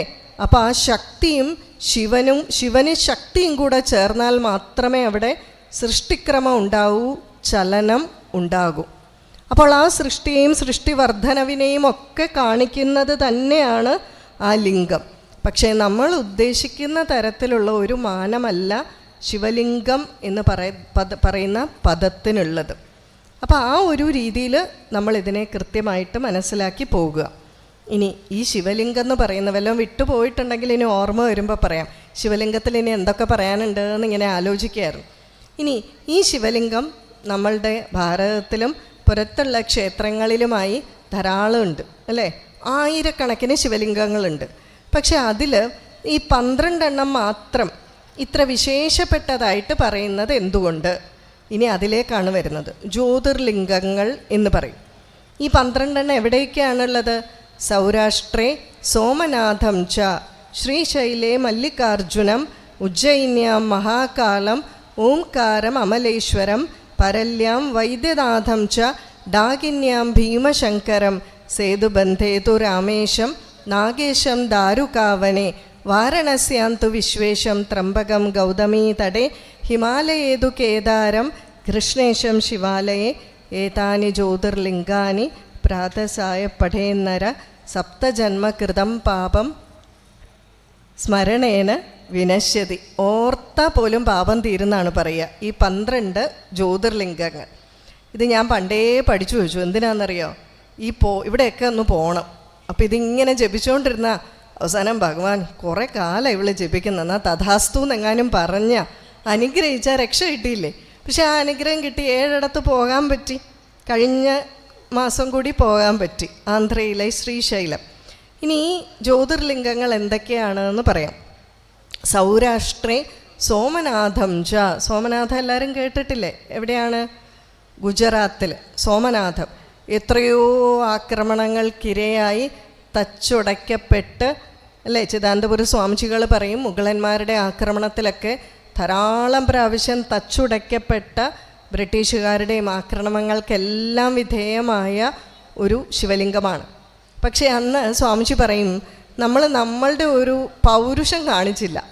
എന്തുകൊണ്ടെന്ന് വെച്ചാൽ ബ്രിട്ടീഷുകാരും എല്ലാം ഇത് തച്ചുടയ്ക്കാൻ വന്നപ്പോൾ നമ്മൾ ശിവലിംഗത്തിനെ കെട്ടിപ്പിടിച്ച് കരഞ്ഞുകൊണ്ടിരുന്നു.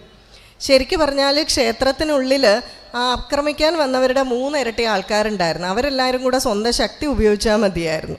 പക്ഷെ എന്ത് ചെയ്തു? ഭഗവാനെ കെട്ടിപ്പിടിച്ച് കരഞ്ഞുകൊണ്ടിരുന്നു. നമുക്ക് ആ ക്ഷത്രിയ ധർമ്മം കാണിക്കണ്ടേ? ക്ഷത്രിയന് ക്ഷത്രിയ ധർമ്മം വേണ്ടേ? അല്ലേ? യുദ്ധം ചെയ്യാൻ പോകുമ്പം ഇപ്പം എന്നെ എങ്ങാനുമാണ് യുദ്ധം ചെയ്യാൻ വിട്ടതെങ്കിലോ, പാകിസ്ഥാൻ്റെ അതിർത്തി പോയി നിൽക്കുമ്പോൾ ഞാൻ അവിടെ നിന്നെങ്ങാനും ആൾ വരുന്ന കാണുമ്പോൾ ഞാൻ വിചാരിക്കും, അയാൾക്കും ഭാര്യയും പിള്ളേരും ഒക്കെ ഇല്ലേ, അല്ലേ? ആ ഭാര്യ വിധവയാവില്ലേ? അപ്പം എന്നെയൊക്കെ യുദ്ധത്തിന് വിട്ടാൽ എങ്ങനെ ഇരിക്കും? അപ്പം അതുകൊണ്ടാണ് ഈ സൈനികർക്ക് കോട്ടായൊക്കെ ഇല്ലേ, മദ്യമൊക്കെ കൊടുക്കുന്നത്. ആ രജോ ഗുണമൊക്കെ വരണം. ആ തോക്കെടുത്ത് വെടിയൊക്കെ വെക്കണ്ടേ? ഇപ്പം ഇവിടെ ആരെങ്കിലും, ഇപ്പം ഞാൻ ഈ പ്രഭാഷണം ചെയ്തുകൊണ്ടിരിക്കുമ്പോൾ ഒരാൾ അവിടെ നിന്ന് ഒരു ചുമ്മാ തോക്കെടുത്താൽ പോലെ നമ്മളിവിടുന്ന് പിന്നെ എൻ്റെ പല നോട്ടം അങ്ങോട്ടായിരിക്കും. എന്തിനാണോ എടുത്തത്, അല്ലേ? നമ്മളുടെ ശ്രദ്ധയൊക്കെ അതിനായിരിക്കും. അപ്പോൾ ആ ക്ഷാത്രവീര്യം രജോ ഗുണം വേണ്ട സമയത്ത് വേണം. അതുകൊണ്ടാണ് ദേവിയുടെ കയ്യിൽ അല്ലെങ്കിൽ മഹാദേവൻ്റെ കയ്യിലും വിഷ്ണുവിൻ്റെ കയ്യിലും താമര ശംഖും ഒക്കെ ഉണ്ടെങ്കിലും നല്ല വെട്ടിത്തിളങ്ങുന്ന വാളുമൊക്കെ ഉള്ളത്. എന്തിനാ? ഇങ്ങോട്ടാരെങ്കിലും ആക്രമിക്കാൻ വന്നാൽ ചുമ്മാ മിണ്ടാതെ ഇരിക്കരുത്, കൊടുക്കണം, അല്ലേ? ഒരു കരണം കാണിച്ചാൽ മറ്റേ കരണം കാണിച്ചു കൊടുക്കാൻ പറ്റുമോ? ഇല്ല. ഒരു കരണത്തിനിട്ട് കിട്ടിയിട്ടുണ്ടെങ്കിൽ അടുത്ത കരണം പോയിക്കാൻ അയാളുടെ കൈ പൊങ്ങരുത്, അതുപോലെ കൊടുക്കണം. ചിലരെ പറ്റി പറയത്തില്ല, അയ്യോ വായി കമ്പിട്ടാൽ കടിക്കത്തില്ല, കൈ ഇട്ടാൽ കടിക്കത്തില്ല. അത് നല്ല സ്വഭാവമാണോ?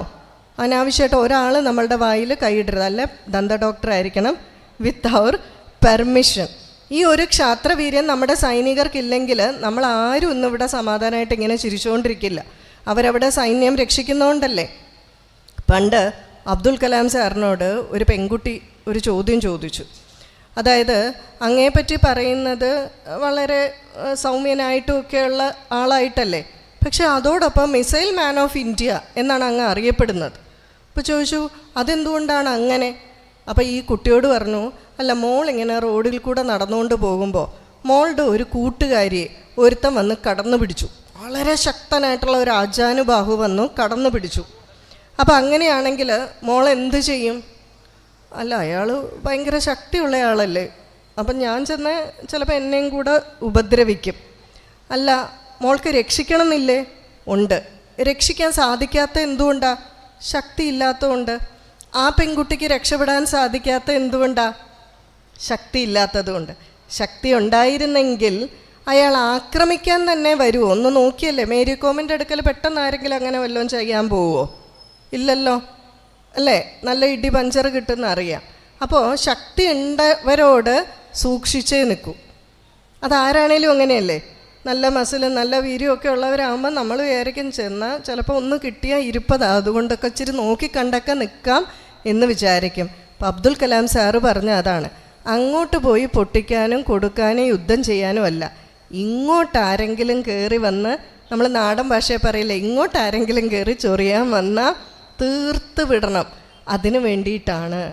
അതുകൊണ്ടാണ് റിപ്പബ്ലിക് ഡേ പരേഡിന് ഈയിടെ കഴിഞ്ഞില്ലേ, എന്തിനായി നമ്മുടെ ആയുധം മുഴുവൻ ഇങ്ങനെ ഡിസ്പ്ലേ ചെയ്തുകൊണ്ടിരിക്കുന്നത്? എല്ലാ രാജ്യങ്ങൾക്കുള്ള സന്ദേശം ഇതൊക്കെ ഞങ്ങളുടെ കയ്യിലുണ്ട്, ഞങ്ങൾ വെറുതെ ഒന്നും എടുക്കത്തില്ല, പക്ഷെ ഇങ്ങോട്ട് വന്നാൽ കിട്ടും. ഇതെല്ലാ രാജ്യത്തിനുണ്ട്. ഇതിന് പറയുന്ന പേരാണ് രാജ്യതന്ത്രം. ബാഹുബലിയിൽ രമ്യ കൃഷ്ണനോ അതെപ്പോഴും പറയുന്നില്ലേ ഇടയ്ക്കിടയ്ക്ക്, രാജ്യതന്ത്രം എന്ന് പറയുന്നില്ലേ? ഇതാണ് രാജ്യതന്ത്രം. അത് അത്രമാത്രം അറിവുള്ളവർ ചെയ്യേണ്ട കാര്യമാണ്. അപ്പോൾ അതുപോലെ തന്നെ ഈ സോമനാഥ ക്ഷേത്രം വളരെയധികം ആക്രമിക്കപ്പെട്ടു. എന്താണെങ്കിലും ശരി, ഇപ്പോൾ വളരെ നല്ല രീതിയിൽ അത് പുനഃസ്ഥാപിച്ചു. വിഗ്രഹവുമൊക്കെയായി അവിടെ പൂജകളുമെല്ലാം നടക്കുന്നുണ്ട്. എൻ്റെ ഇളയ മോള് സോമനാഥം പോയി തൊഴുതു, എനിക്ക് സാധിച്ചില്ല. അടുത്തത് സൗരാഷ്ട്രേ സോമനാഥം ച ശ്രീശൈലേ മല്ലികാർജുനം. ഇത് ആന്ധ്രയിലാണുള്ളത്. ഈയിടെ ഡിസംബറിൽ പോകാൻ സാധിച്ചു. കുറച്ച് അകത്തോട്ട് കയറി ഒരു മലമുകളിലാണ് ഈ ക്ഷേത്രം. വളരെ ചെറിയ ഒരു ശിവലിംഗമാണ് തറയിലുള്ളത്. ശ്രീശൈലത്തിലെ മല്ലികാർജുനനും ഭ്രമരാംബ ദേവിയും. ഇവിടെ ശങ്കരാചാര്യർ ധാരാളം വർഷം ധാരാളം കാലം താമസിക്കുകയും ഈ ഭ്രമരാംബ ദേവിയെ പറ്റിയൊക്കെ ഭ്രമരാംബ അഷ്ടകവും ഒക്കെ എഴുതിയിട്ടുണ്ട്. ഭഗവാന്റെ പേര് മല്ലികാർജുനൻ എന്നാണ്. പലതരത്തിലുള്ള ഐതിഹ്യം പറയുന്നുണ്ട്. ഒന്ന്, കിരാതത്തിലെ മല്ലികപ്പൂവൊക്കെ ഇല്ലേ, ഭഗവാൻ അർജുനൻ തപസ് ചെയ്തപ്പോൾ കാട്ടാളൻ്റെ തലയിൽ പൂ വീണില്ലേ, അപ്പോൾ അതുകൊണ്ടൊക്കെയാണ് എന്നൊക്കെ പല രീതിയിൽ പറയുന്നുണ്ട്. മല്ലിക എന്ന് പറഞ്ഞാൽ മുല്ലപ്പൂ എന്നുള്ള അർത്ഥം. പക്ഷേ ധാരാളം ഐതിഹ്യമുണ്ട്. ഞാൻ ഒരു ക്ഷേത്രത്തിൻ്റെ ഐതിഹ്യം പറയാൻ പോകുന്നില്ല, ഗൂഗിളിൽ നോക്കിയാൽ എല്ലാവർക്കും കിട്ടാവുന്നതേ ഉള്ളൂ. ഈ 12 ക്ഷേത്രങ്ങളുടെ ഐതിഹ്യം പറയാൻ പോയി കഴിഞ്ഞാൽ ഇന്നെങ്ങും തീരില്ല. അപ്പം ആന്ധ്രയിൽ ശ്രീശൈലം, ശൈലം എന്ന് പറഞ്ഞാൽ എന്താ, പർവ്വതം. അപ്പോൾ ആ കുന്നിൻ്റെ മുകളിലായിട്ടാണ് വളരെ മനോഹരമായിട്ടുള്ള ബൃഹത്തായിട്ടുള്ള ഈ ക്ഷേത്രം. എത്താൻ കുറേ സമയമെടുക്കും അവിടെ. ശ്രീശൈലയും മല്ലികാർജുനം. അപ്പോൾ ആദ്യത്തെ ഒന്നാമതായിട്ട് കണക്കാക്കുന്നതാണ് സോമനാഥം. ശ്രീശൈലയും മല്ലികാർജുനം. ഉജ്ജയിന്യാം മഹാകാളം. ഉജ്ജയിനി കേട്ടിട്ടില്ലേ, നമ്മുടെ പഴയ വിക്രമാദിത്യൻ്റെ രാജധാനി, കുട്ടികളൊക്കെ സ്കൂളിൽ പഠിക്കുമ്പോൾ കേട്ടിട്ടില്ലേ, അതാണ് ഉജ്ജയിനി. ഉജ്ജയിനിയിലെ പ്രതിഷ്ഠയാണ് മഹാകാളേശ്വരൻ. ശരിക്കു പറഞ്ഞാൽ ആ പ്രദേശത്തിൻ്റെ മുഴുവൻ രാജാവാണ്. മഹാകാളേശ്വരൻ എന്ന പേര് കേൾക്കുമ്പോൾ തന്നെ അറിയാമല്ലോ, ആ പ്രദേശത്തിൻ്റെ മുഴുവൻ രാജാധി രാജനാണ്. അവിടെ ഈ കളക്ടർ അതുപോലെയുള്ളവർ വരുമ്പോൾ പോലും അവിടെയൊക്കെ ഒത്തിരി റൂൾസ് ആൻഡ് റെഗുലേഷൻസ് ഉണ്ട്. ഈ ക്ഷേത്രത്തിലേക്ക് വരുമ്പോൾ ഇവിടെയും പോകാൻ പറ്റി. ഇത് മധ്യപ്രദേശിലാണ്. അവിടെ ആ ക്ഷേത്രത്തിൻ്റെ ചില പ്രത്യേകതകൾ എന്തൊക്കെയാണെന്ന് വെച്ചാൽ, ഇന്ന് കുറേ മാറ്റങ്ങൾ വരുത്തിയിട്ടുണ്ട്. അവിടെ ഭസ്മ ആരതി വളരെ വിശേഷമാണ്. ഈ ഭസ്മ ആരതി എങ്ങനെയാണെന്ന് വെച്ചാൽ, ശരിക്കും പറഞ്ഞാൽ ചുടല ഭസ്മ ആരതിയാണ് നടത്തേണ്ടത്. ചുടല ഭസ്മം എന്ന് പറഞ്ഞാൽ അറിയാമല്ലോ. പിന്നെ ചിലർ ആ രീതികളൊക്കെ മാറ്റി. ശരിക്കും പറഞ്ഞാൽ അതൊന്നും ഒരിക്കലും മാറ്റാൻ പാടില്ല. ഭാരതീയ സംസ്കാരം അനുസരിച്ച് ഈ വൈവിധ്യമാർന്ന ആരാധനാ രീതികളുണ്ട്. ഈശ്വരൻ ഒന്നേ ഉള്ളെങ്കിലും ദേവന്മാർ അനേകമാണ്. അതിൽ സത്വഗുണം, രജോ ഗുണം, തമോ ഗുണമുള്ള ദേവന്മാരും ഉണ്ട്. അതുകൊണ്ടാണ് മദ്യമൊക്കെ കൊടുക്കുന്നത്. നമുക്ക് വേണ്ടെങ്കിൽ പോയി ആരാധിക്കണ്ട. അങ്ങനെയുള്ള ആരാധനാ രീതിയും നമ്മുടെ സംസ്കാരത്തിലുണ്ട്. അപ്പോൾ അതുകൊണ്ട് ആ ചുടല ഭസ്മം ആരതി നടത്തുന്നത് ഇപ്പോൾ അവിടെ നിർത്തിയിരിക്കുകയാണ്. പക്ഷെ അവിടുത്തെ ഭസ്മ ആരതി വളരെ വിശേഷമാണ്. ഈ ഉജ്ജയിനിയിൽ മഹാകാളേശ്വരൻ്റെ ക്ഷേത്രത്തിൻ്റെ തൊട്ടടുത്ത് തന്നെയാണ് ശ്രീകൃഷ്ണൻ്റെ ഗുരുകുലം, സാന്ദീപനി ആശ്രമം. അവിടെ പോയാൽ നമുക്ക് ഇന്നും കാണാൻ സാധിക്കും. 3 പേരും, ബലരാമനും സുദാമാവും പിന്നെ ശ്രീകൃഷ്ണനും ഒക്കെ എഴുത്താണിയും പിടിച്ചുകൊണ്ട് ഇങ്ങനെ ഇരിക്കുന്ന പ്രതിഷ്ഠയുണ്ട്. ഫ്രണ്ടിൽ ഗുരു ഇരിപ്പുണ്ട്. ആരാണ്? സാന്ദീപനി ഗുരു. അവരിരുന്ന് പഠിച്ച സ്ഥലങ്ങളും എല്ലാം ഇന്നും അവിടെയുണ്ട്. പക്ഷെ അവിടെ ഒരു ശിവൻ്റെ ക്ഷേത്രമുണ്ട്, ശിവലിംഗമാണ്. ഈ ശിവലിംഗത്തിൻ്റെ പ്രത്യേകത, ഇത് സാന്ദീപനി മുനി പൂജിച്ചുകൊണ്ടിരുന്ന വിഗ്രഹമാണ്. പക്ഷെ അവിടുത്തെ നന്ദി എഴുന്നേറ്റ് നിൽക്കുകയാണ്. നമ്മൾ എവിടെയെങ്കിലും നന്ദി എഴുന്നേറ്റ് നിൽക്കുന്നത് കണ്ടിട്ടുണ്ടോ? ഇതൊരു കുഞ്ഞു നന്ദിയാണ്. അപ്പോൾ പറയുന്നത്, ഒന്ന്, ഇതാരുടെ നാടാണ്? മഹാകാളേശ്വരൻ്റെ. ഈ മഹാകാളേശ്വരൻ എന്ത് ചെയ്തു? അവിടെ ക്ഷേത്രത്തിൽ നിന്നും കൃഷ്ണനെ കാണാനായിട്ട് വന്നപ്പോൾ തൻ്റെ യജമാനനെ കണ്ട് എഴുന്നേറ്റ് നിന്നതാണെന്ന് പറയാറുണ്ട്. മഹാവിഷ്ണുവിൻ്റെ ഗുരുവല്ലേ സാന്ദീപനി ഗുരു, അതിൻ്റെ ബഹുമാനത്തോടുകൂടി എഴുന്നേറ്റ് നിൽക്കുന്നതാണെന്ന്. എന്താണെന്ന് ഇപ്പോൾ നമുക്ക് കൃത്യമായിട്ട് ചോദിച്ചറിയാൻ വഴിയൊന്നുമില്ലല്ലോ. എങ്കിലും അവിടുത്തെ ആ നന്ദി എഴുന്നേറ്റ് നിൽക്കുകയാണ്. അപ്പം 3ാമത്തേത് ഇതാണ്. ശ്രീശൈലം, ആദ്യം തൊട്ട് ശ്ലോകം ചൊല്ലി നോക്കിയാലേ അറിയത്തുള്ളൂ. ശ്രീശൈലേ മല്ലികാർജുനം ഉജ്ജയിന്യാം മഹാകാലം ഓംകാരം അമലേശ്വരം. ഓംകാരേശ്വരം അതും ഈ ഉജ്ജയിനിയിലാണ്. പക്ഷേ ആദ്യത്തെ പ്രാവശ്യം ഈ മഹാകാളേശ്വരം പോയ സമയത്ത് ഈ ഓംകാരേശ്വരം ഇത് കഴിഞ്ഞ് കുറച്ചുകൂടി പോയാൽ ഇതേ റൂട്ടിൽ കൂടെ പോയാലാണ് കാണുക എന്നുള്ളത് അറിഞ്ഞില്ലായിരുന്നു. അതുകൊണ്ട് അങ്ങോട്ട് പോയി മഹാകാളേശ്വരം പോയി അഭിഷേകമൊക്കെ ചെയ്തു. താല്പര്യം ആർക്കെങ്കിലും ഉണ്ടെങ്കിൽ എൻ്റെ യൂട്യൂബിൽ ഞാൻ ഈ യാത്രാവിവരണം വളരെ വിശദമായിട്ട് പറഞ്ഞിട്ടുണ്ട്. എൻ്റെ യൂട്യൂബിൻ്റെ പരസ്യമല്ലിത്. ഞാൻ ഇതുവരെ ഒരാളോട് പോലും യൂട്യൂബ് സബ്സ്ക്രൈബ് ചെയ്യാൻ പറഞ്ഞിട്ടില്ല. താല്പര്യമുള്ളവർ ഭഗവത് കഥകൾ കേൾക്കുക, അത് മാത്രമേ എൻ്റെ ആഗ്രഹമുള്ളൂ. സരിത അയ്യർ നടിച്ചാൽ അതിൽ മഹാകാളേശ്വരം മുഴുവൻ യാത്ര പോയതും അതിൻ്റെ ഐതിഹ്യം, ധാരാളം യാത്രാവിവരണങ്ങളുണ്ട്. അതിൽ കുറേയൊക്കെ കാണാം. പോയതിൻ്റെ ഒരു 10% പോലും എഴുതാൻ സാധിച്ചിട്ടില്ല.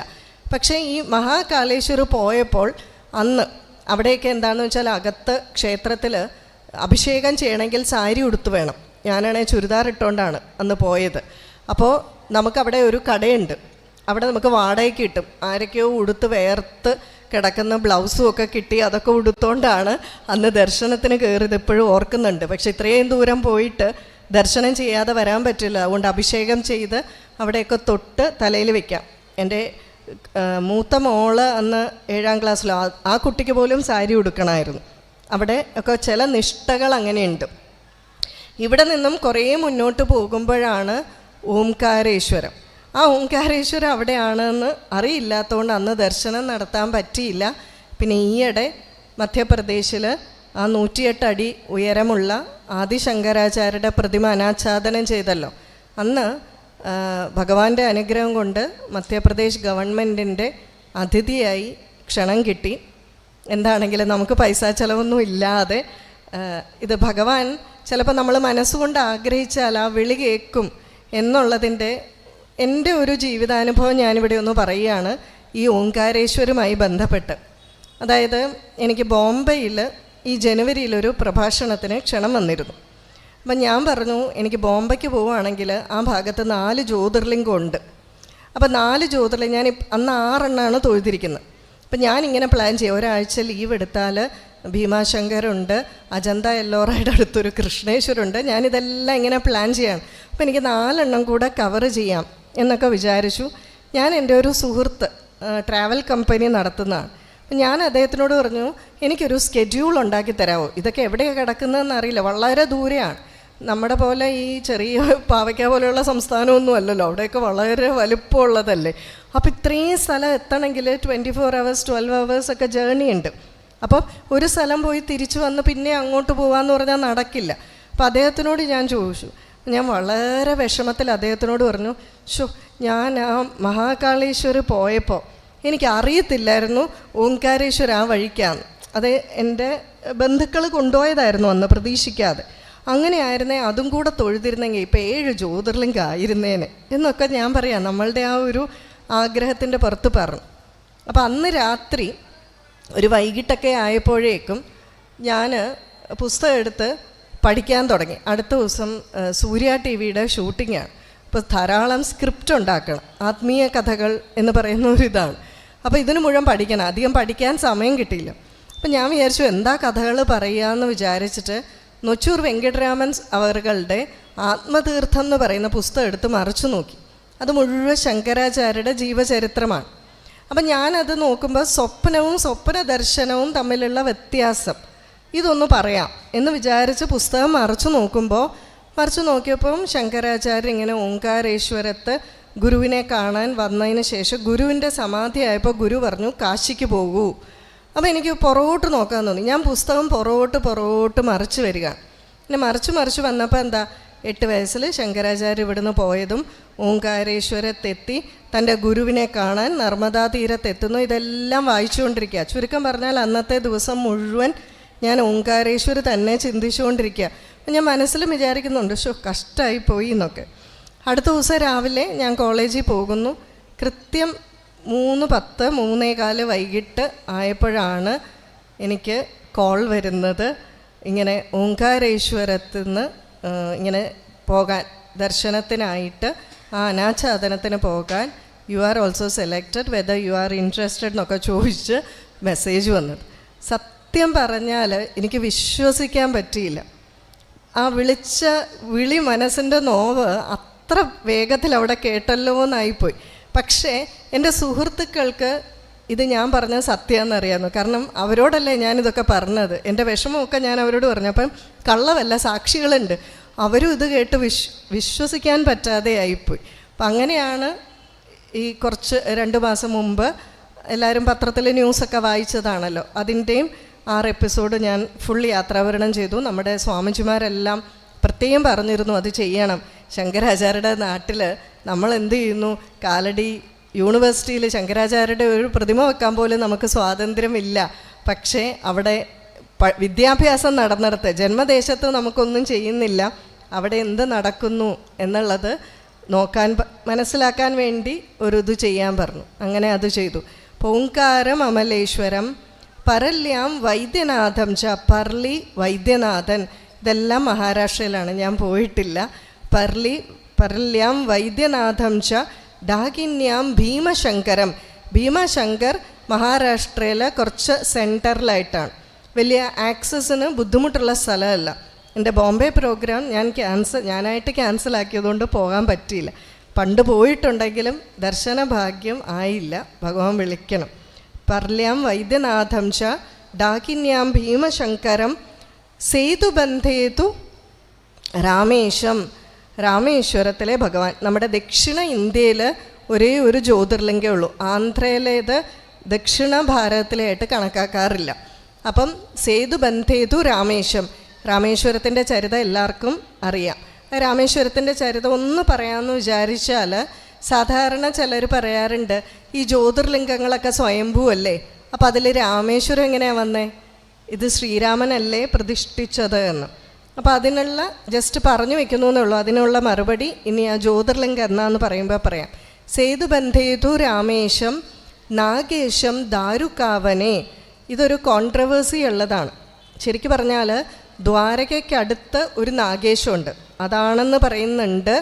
അതുപോലെ തന്നെ വേറൊരു സ്ഥലത്ത് മധ്യപ്രദേശിലാണോ ഹരിയാനയിലാണോ അവിടെ എവിടെയോ ദാരുകാവനം എന്ന് പറയുന്ന ഒരു സ്ഥലമുണ്ട്, അവിടെ ഒരു നാഗേശ് എന്ന് പറയുന്നുണ്ട്.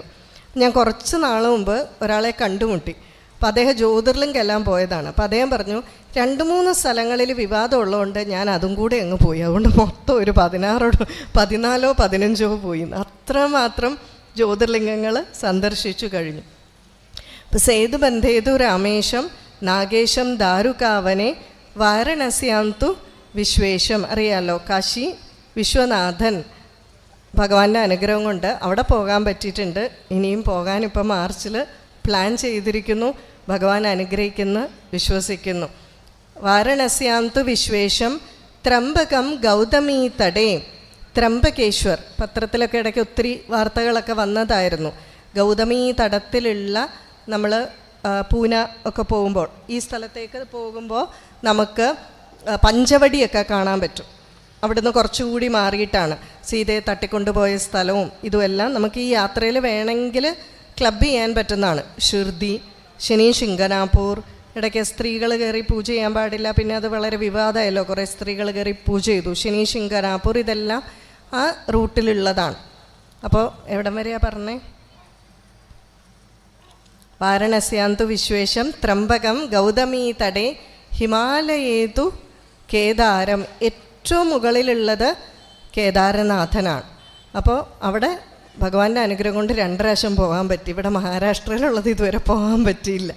അത് ഭഗവാൻ തന്നെ വിളിക്കണം. ഹിമാലയേതു കേദാരം. കേദാറിലെ ശിവലിംഗം വളരെ വലുതാണ്. അതിന് പ്രത്യേക ഒരു ആകൃതി ശിവലിംഗത്തിനേന്നൊന്നും പറയാൻ പറ്റില്ല. കാളക്കൂറ്റൻ്റെ മുതുകു പോലെയാണെന്നാണ് പറയുക. കാളയുടെ രൂപത്തിൽ ശിവൻ ഭൂമിക്കടിയിലോട്ട് ഇറങ്ങിപ്പോയതാണെന്ന് പറയും. വളരെ വലുതാണ്. അപ്പോൾ നമുക്കിങ്ങനെ പ്രദക്ഷിണം വയ്ക്കുമ്പോൾ ഇത് മുഴുവൻ കാണാൻ സാധിക്കും. അപ്പോൾ ഇത്രയും ഹിമാലയേതു കേദാരം കൃഷ്ണേശം ശിവാലേ. കൃഷ്ണേശ്വരൻ, അതും മഹാരാഷ്ട്രയിലാണ്. ഏതാനി ജ്യോതിർലിംഗാനി സായപ്രാത പടേന്നര സപ്തജന്മകൃതം പാപം. ഇത് രാവിലെയും വൈകുന്നേരവും ചൊല്ലിയാൽ 7 ജന്മങ്ങളിലെ പാപം ഇല്ലാതാകും. ഇതാണ് അർത്ഥം. ഇനി ഈ ജ്യോതിർലിംഗത്തിൻ്റെ പ്രത്യേകത എന്താണ്? ഇങ്ങനെ ഒരു 12 എണ്ണത്തിനെ മാത്രം ജ്യോതിർലിംഗമായിട്ട് എന്തിനു വെച്ചിരിക്കുന്നു? ജ്യോതിർലിംഗത്തിൻ്റെ ഒരു കഥ നിങ്ങളിൽ എല്ലാവർക്കും അറിയാവുന്നതാണ്. സമയം കുറവായതുകൊണ്ട് അല്ലെങ്കിൽ മുഴുവൻ തീരില്ല, അതുകൊണ്ട് വളരെ വിശദമായിട്ട് പറയണില്ല, ഒന്ന് ചുരുക്കി പറയാം. ഒരിക്കൽ മഹാവിഷ്ണുവും ബ്രഹ്മാവും തമ്മിൽ തർക്കത്തിൽ ഏർപ്പെട്ടു. ആരാണ് വലിയവൻ എന്നുള്ള തർക്കത്തിൽ. അവസാനം എന്തു ചെയ്തു? ഒരു തീരുമാനത്തിലെത്താതെ ആയപ്പോൾ അവരുടെ മുന്നിൽ ഒരു അഗ്നിസ്തംഭം പ്രത്യക്ഷപ്പെട്ടു. അപ്പോൾ അവർ തീരുമാനിച്ചു ഇതിൻ്റെ അറ്റം കണ്ടെത്തുന്നയാളാണ് വിജയ്. ബ്രഹ്മാവ് ഒരു ഹംസത്തിൻ്റെ രൂപത്തിൽ മുകളിലേക്കും മഹാവിഷ്ണു ഒരു പന്നിയുടെ രൂപത്തിൽ താഴേക്കും പോയി. എത്രയോ കാലങ്ങൾ സഞ്ചരിച്ചിട്ടും അറ്റം കണ്ടെത്താൻ സാധിച്ചില്ല. പക്ഷെ കുറേ കഴിഞ്ഞപ്പോൾ ഒരു താഴമ്പൂ, മുകളിൽ കൈതപ്പൂ ഇല്ലേ, താഴോട്ട് വരുന്നത് കണ്ടു. അപ്പോൾ ബ്രഹ്മദേവൻ പറഞ്ഞു, നീ എവിടുന്നാണ് വരുന്നേ? ഞാൻ ഈ സ്തംഭത്തിൻ്റെ മുകളിൽ നിന്നാണ്. ഇനി എത്രയുണ്ട്? അയ്യോ, അതൊന്നും പറഞ്ഞാൽ പറ്റൂല, എത്രയാണെന്ന് പോലും അറിയില്ല, ഞാൻ എത്രയോ കാലമായി അവിടെ നിന്ന് പുറപ്പെട്ടിട്ട്. അപ്പം നീ ഒരു കാര്യം ചെയ്യണം, എനിക്ക് വേണ്ടി ഒരു കള്ളസാക്ഷി പറയണം, ഞാൻ അവിടം വരെ എത്തി, എന്നിട്ട് അവിടുന്ന് നിന്നെ എടുത്തുകൊണ്ട് വന്നതാണ്. ഓ, അതിനെന്താ പറഞ്ഞു. അപ്പം തിരിച്ചു വന്നപ്പോൾ വിഷ്ണുവിനോട് പറഞ്ഞു, ഇതാ ഞാൻ അറ്റം കണ്ടു. പാവം വിഷ്ണു പറഞ്ഞു, ഞാൻ തോറ്റുപോയി കേട്ടോ എന്ന് പറഞ്ഞു. അപ്പോഴാണ് അവിടെ മഹാദേവൻ പ്രത്യക്ഷപ്പെടുന്നതും ബ്രഹ്മദേവനെ ശപിക്കുന്നതും താഴമ്പൂവിനെ ആരും പൂജിക്കാതെ ആകട്ടെ എന്നും മഹാവിഷ്ണുവിനെ എല്ലാവരും പൂജിക്കട്ടെ എന്നൊക്കെ വരം കൊടുത്തതും. ഇതിൻ്റെയൊക്കെ ചരിത്രം എന്താണ്? ഇവിടെയും ഈ അഗ്നിസ്ഫുലിംഗത്തിൻ്റെ പ്രത്യേകത എന്താണ്? അഗ്നിസ്ഫുലിംഗം അനന്തമാണ്, അറ്റമില്ലാത്തതാണ്. പരമേശ്വരൻ, അതിൻ്റെ അർത്ഥം എന്താണെന്നാണ് പറഞ്ഞത്? ഈശ്വരൻ എന്ന് പറഞ്ഞാൽ അനന്തം, അനന്തമജ്ഞാതം അവർണ്ണനീയം. അപ്പോൾ അവിടെയും പ്രത്യക്ഷപ്പെട്ട ജ്യോതിർലിംഗം എന്താണ്? അഗ്നിസ്ഫുലിംഗമാണ്. അപ്പം ശിവൻ എന്ന് പറയുന്നത് അതിർത്തിയില്ലാത്ത, പരിധിയില്ലാത്തതാണ് എന്ന് ചുരുക്കം. മുമ്പ് പറഞ്ഞ ഒരു കാര്യം മറന്നു, ഈ പരിധി ഇല്ലാത്തത് പറഞ്ഞപ്പോൾ. എന്തുകൊണ്ടാണ് ഓവിൻ്റെ അവിടെ പകുതി പ്രദക്ഷിണം വയ്ക്കുന്നത്? നമുക്ക് ആരെ പ്രദക്ഷിണം വയ്ക്കാൻ പറ്റുക? അതിർത്തി ഉള്ളതിനെയല്ലേ പ്രദക്ഷിണം വയ്ക്കാൻ പറ്റൂ? ഒരു ബൗണ്ടറി വേണ്ടേ? പരിധി ഇല്ലാത്തതിനെ, അനന്തമായതിനെ നമ്മളെങ്ങനെയാണ് പ്രദക്ഷിണം വയ്ക്കുക? ഇപ്പോൾ നമ്മൾ ഓടി നടക്കുകയാണെങ്കിൽ കുട്ടികൾക്ക് പോലും നമ്മളെ പ്രദക്ഷിണം വയ്ക്കാൻ പറ്റില്ല. അപ്പോൾ അനന്തമായതിനെ പ്രദക്ഷിണം വയ്ക്കാൻ പറ്റുമോ? പരിധിയുള്ളതിനെ പ്രദക്ഷിണം വയ്ക്കാൻ പറ്റൂ. അപ്പം നമ്മൾ ആ ഗംഗ എത്തുമ്പോൾ എന്താണ്, ആ ഓവ് എത്തുമ്പോൾ നമ്മൾ പറയുകയാണ്, എനിക്ക് എൻ്റെ നിസ്സഹായത മനസ്സിലാകുന്നു ഭഗവാനെ, നീ അനന്തമാണ്, നിന്നെ എനിക്ക് പൂർണ്ണമായി പ്രദക്ഷിണം വയ്ക്കാൻ പറ്റില്ല എന്ന് മനസ്സിലാക്കുന്നു എന്ന് പറഞ്ഞ് നമ്മൾ തിരിച്ചു പോരുകയാണ്. ഓരോന്നിലും ആ ഭഗവാന്റെ തത്വം നമുക്കിതിൽ മനസ്സിലാക്കാൻ സാധിക്കും. അപ്പം അങ്ങനെ അപരിമേയമായിട്ടുള്ള ആ ജ്യോതിർലിംഗത്തിനെ, ജ്യോതിസിനെ അവിടെ കാണിച്ചു തരികയാണ്. ഇവിടെ എല്ലാം അഗ്നിസ്ഫുലിംഗമാണ് എന്നാണ് പറയുന്നത്. അതിൻ്റെ ചില പ്രത്യേകതകൾ എന്തൊക്കെയാണെന്ന് വെച്ചാൽ, നമ്മൾ ക്ഷേത്രത്തിൽ വിഗ്രഹം പ്രതിഷ്ഠിക്കുമ്പോൾ അതിന് ചൈതന്യം ഉണ്ടാകുന്നത് എങ്ങനെയാണ്? ചൈതന്യം തന്ത്രി കൊടുക്കുന്നതാണ്, തന്ത്രിയുടെ പ്രാണൻ്റെ ഒരംശം അല്ലേ. എന്നാൽ പിന്നെ തന്ത്രിയെ പൂജിച്ചാൽ പോരെ എന്നൊക്കെ ആൾക്കാർ ചോദിക്കും. അങ്ങനെയല്ല, വീണ്ടും എത്രയോ കാലം പൂജകൻ്റെയും പൂജകളും കൊണ്ട് അതിൻ്റെ ശക്തി അപരിമേയമായിട്ട് മാറുകയാണ് ചെയ്യുന്നത് അല്ലേ. മന്ത്രജപത്തിലൂടെ ആ ഊർജം, ശബ്ദ ഊർജത്തിലൂടെ ഊർജം അതിലേക്ക് വരികയാണ്. പക്ഷേ ഈ ജ്യോതിർലിംഗങ്ങളുടെ പ്രത്യേകത, ജ്യോതിർലിംഗത്തിന് നമ്മൾ പൂജ ചെയ്താലും പൂജ ചെയ്തില്ലെങ്കിലും അത് സോഴ്സ് ഓഫ് എനർജിയാണ്. അതിൽ ആ ചൈതന്യം അപരിമേയമായിട്ട് അഗ്നിയാണ്, ജ്യോതിസിൻ്റെ രൂപത്തിൽ എല്ലാ കാലവും ആ ജ്യോതിർലിംഗത്തിൽ കാണും. അപ്പോൾ പൂജ ചെയ്തോ ഇല്ലയോ എന്നുള്ളതൊന്നും അതിന് വിഷയമല്ല. പൂജകളൊക്കെ ഇപ്പോൾ എല്ലായിടത്തും ചെയ്യാറുണ്ട്. കാരണം നമ്മൾ പറയത്തില്ല, എനർജി സോഴ്സ് എന്നൊക്കെ പറയത്തില്ല, എല്ലാത്തിനും എനർജി കൊടുക്കുന്നത് എന്ന് പറയുന്നത് പോലെയുള്ള ഒരു രീതിയാണിത്. ഇതേ ഒരു ആശയം ശങ്കരാചാര്യർ പറയുന്നുണ്ട്. അപ്പം നമ്മളോട് പറയുകയാണ്, ഭാരതത്തിലുള്ള ശിവലിംഗങ്ങളിൽ ഏറ്റവും ശക്തിയേറിയത് ഈ 12 എണ്ണമാണ് എന്നല്ലേ പറഞ്ഞിരിക്കുന്നത്. ഈ 12 എണ്ണവും അഗ്നിരൂപമാണ്, ജ്യോതി സ്വരൂപമാണ്. അപ്പം ജ്യോതിസാണ് ഏറ്റവും പരമമായിട്ടുള്ള ശക്തി. മനസ്സിലാവുന്നുണ്ടല്ലോ? ഈ ജ്യോതി എന്ന് പറഞ്ഞാൽ എന്താണ്? പ്രകാശം അല്ലേ. ഈ പ്രകാശം എന്ന് പറയുന്നത് എന്താണ്? ശങ്കരാചാര്യ നമ്മളിവിടെ നല്ല എത്ര വോട്ടുള്ള ബൾബൊന്നും ഇട്ടു, അതൊന്നുമല്ല പ്രകാശം. നമ്മൾ അസതോമ സദ്ഗമയ തമസോമ ജ്യോതിർഗമയ ഒക്കെ പറയില്ലേ. ശങ്കരാചാര്യർ പറയുന്നു, ഏറ്റവും വലിയ വെളിച്ചമെന്ന് പറയുന്നത് ജ്ഞാനമാണ്, അറിവാണ്. അതാണ് ഏറ്റവും വലിയ വെളിച്ചം. അപ്പം ജ്യോതിസ് നമ്മൾ പറയില്ലേ, തലയിൽ ഇപ്പോഴാണ് വെളിച്ചം വീണേ എന്നൊക്കെ പറയുന്നില്ലേ. അപ്പം അതുപോലെ തന്നെ ആ അറിവെന്ന് പറയുന്നതാണ് ഏറ്റവും വലിയ വെളിച്ചം. അറിവെന്ന് പറയുന്നത് എന്താണ്? ആത്മജ്ഞാനമാണ്. അപ്പം അതിൽ വളരെ ശങ്കരാചാര്യരുടെ ഏകശ്ലോകിയുണ്ട്. ആ ഏകശ്ലോകിയിൽ ഒരു ശിഷ്യനും ഗുരുവും തമ്മിലുള്ള സംവാദമാണ്. ശരിക്കും പറഞ്ഞാൽ വളരെ മനോഹരമായിട്ടുള്ള കിം ജ്യോതിസ്തവ ഭാനു അങ്ങനെ പോകും ആ ഒരു ശ്ലോകം.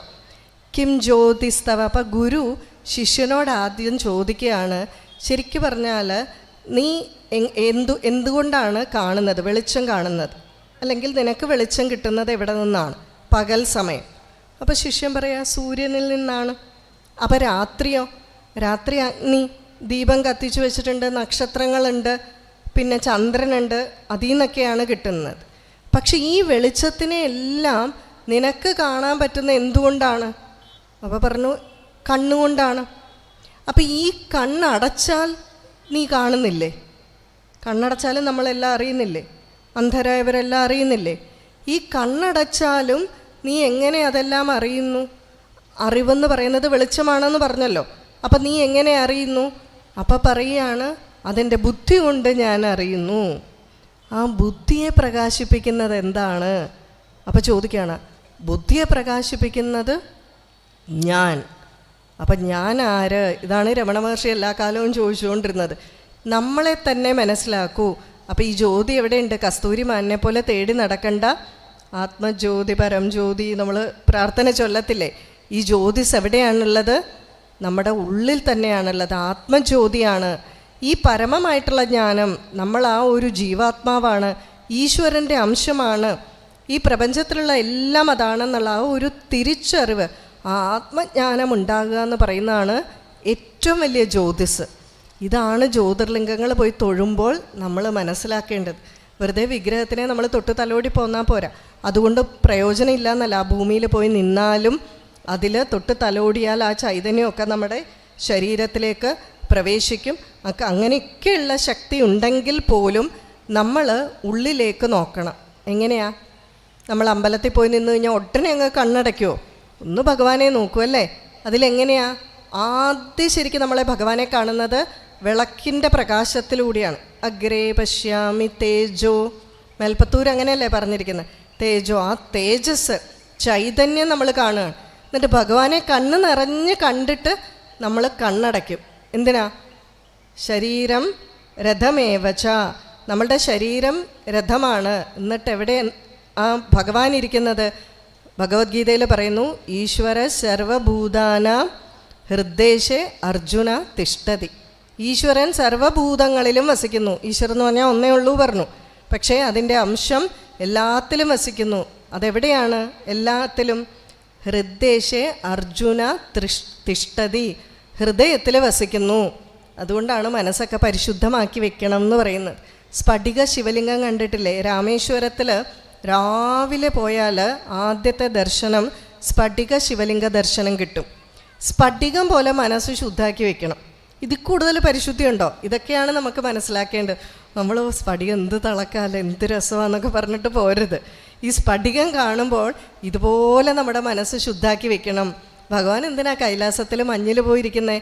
ആ മഞ്ഞ് പോലെ വളരെ നേർമയേറി ശുഭ്രമായിട്ടുള്ളിടത്തെ ഭഗവാൻ എവിടെ ഇരിക്കുന്നത്? അവിടെയല്ലേ ഇരിക്കുന്നത്?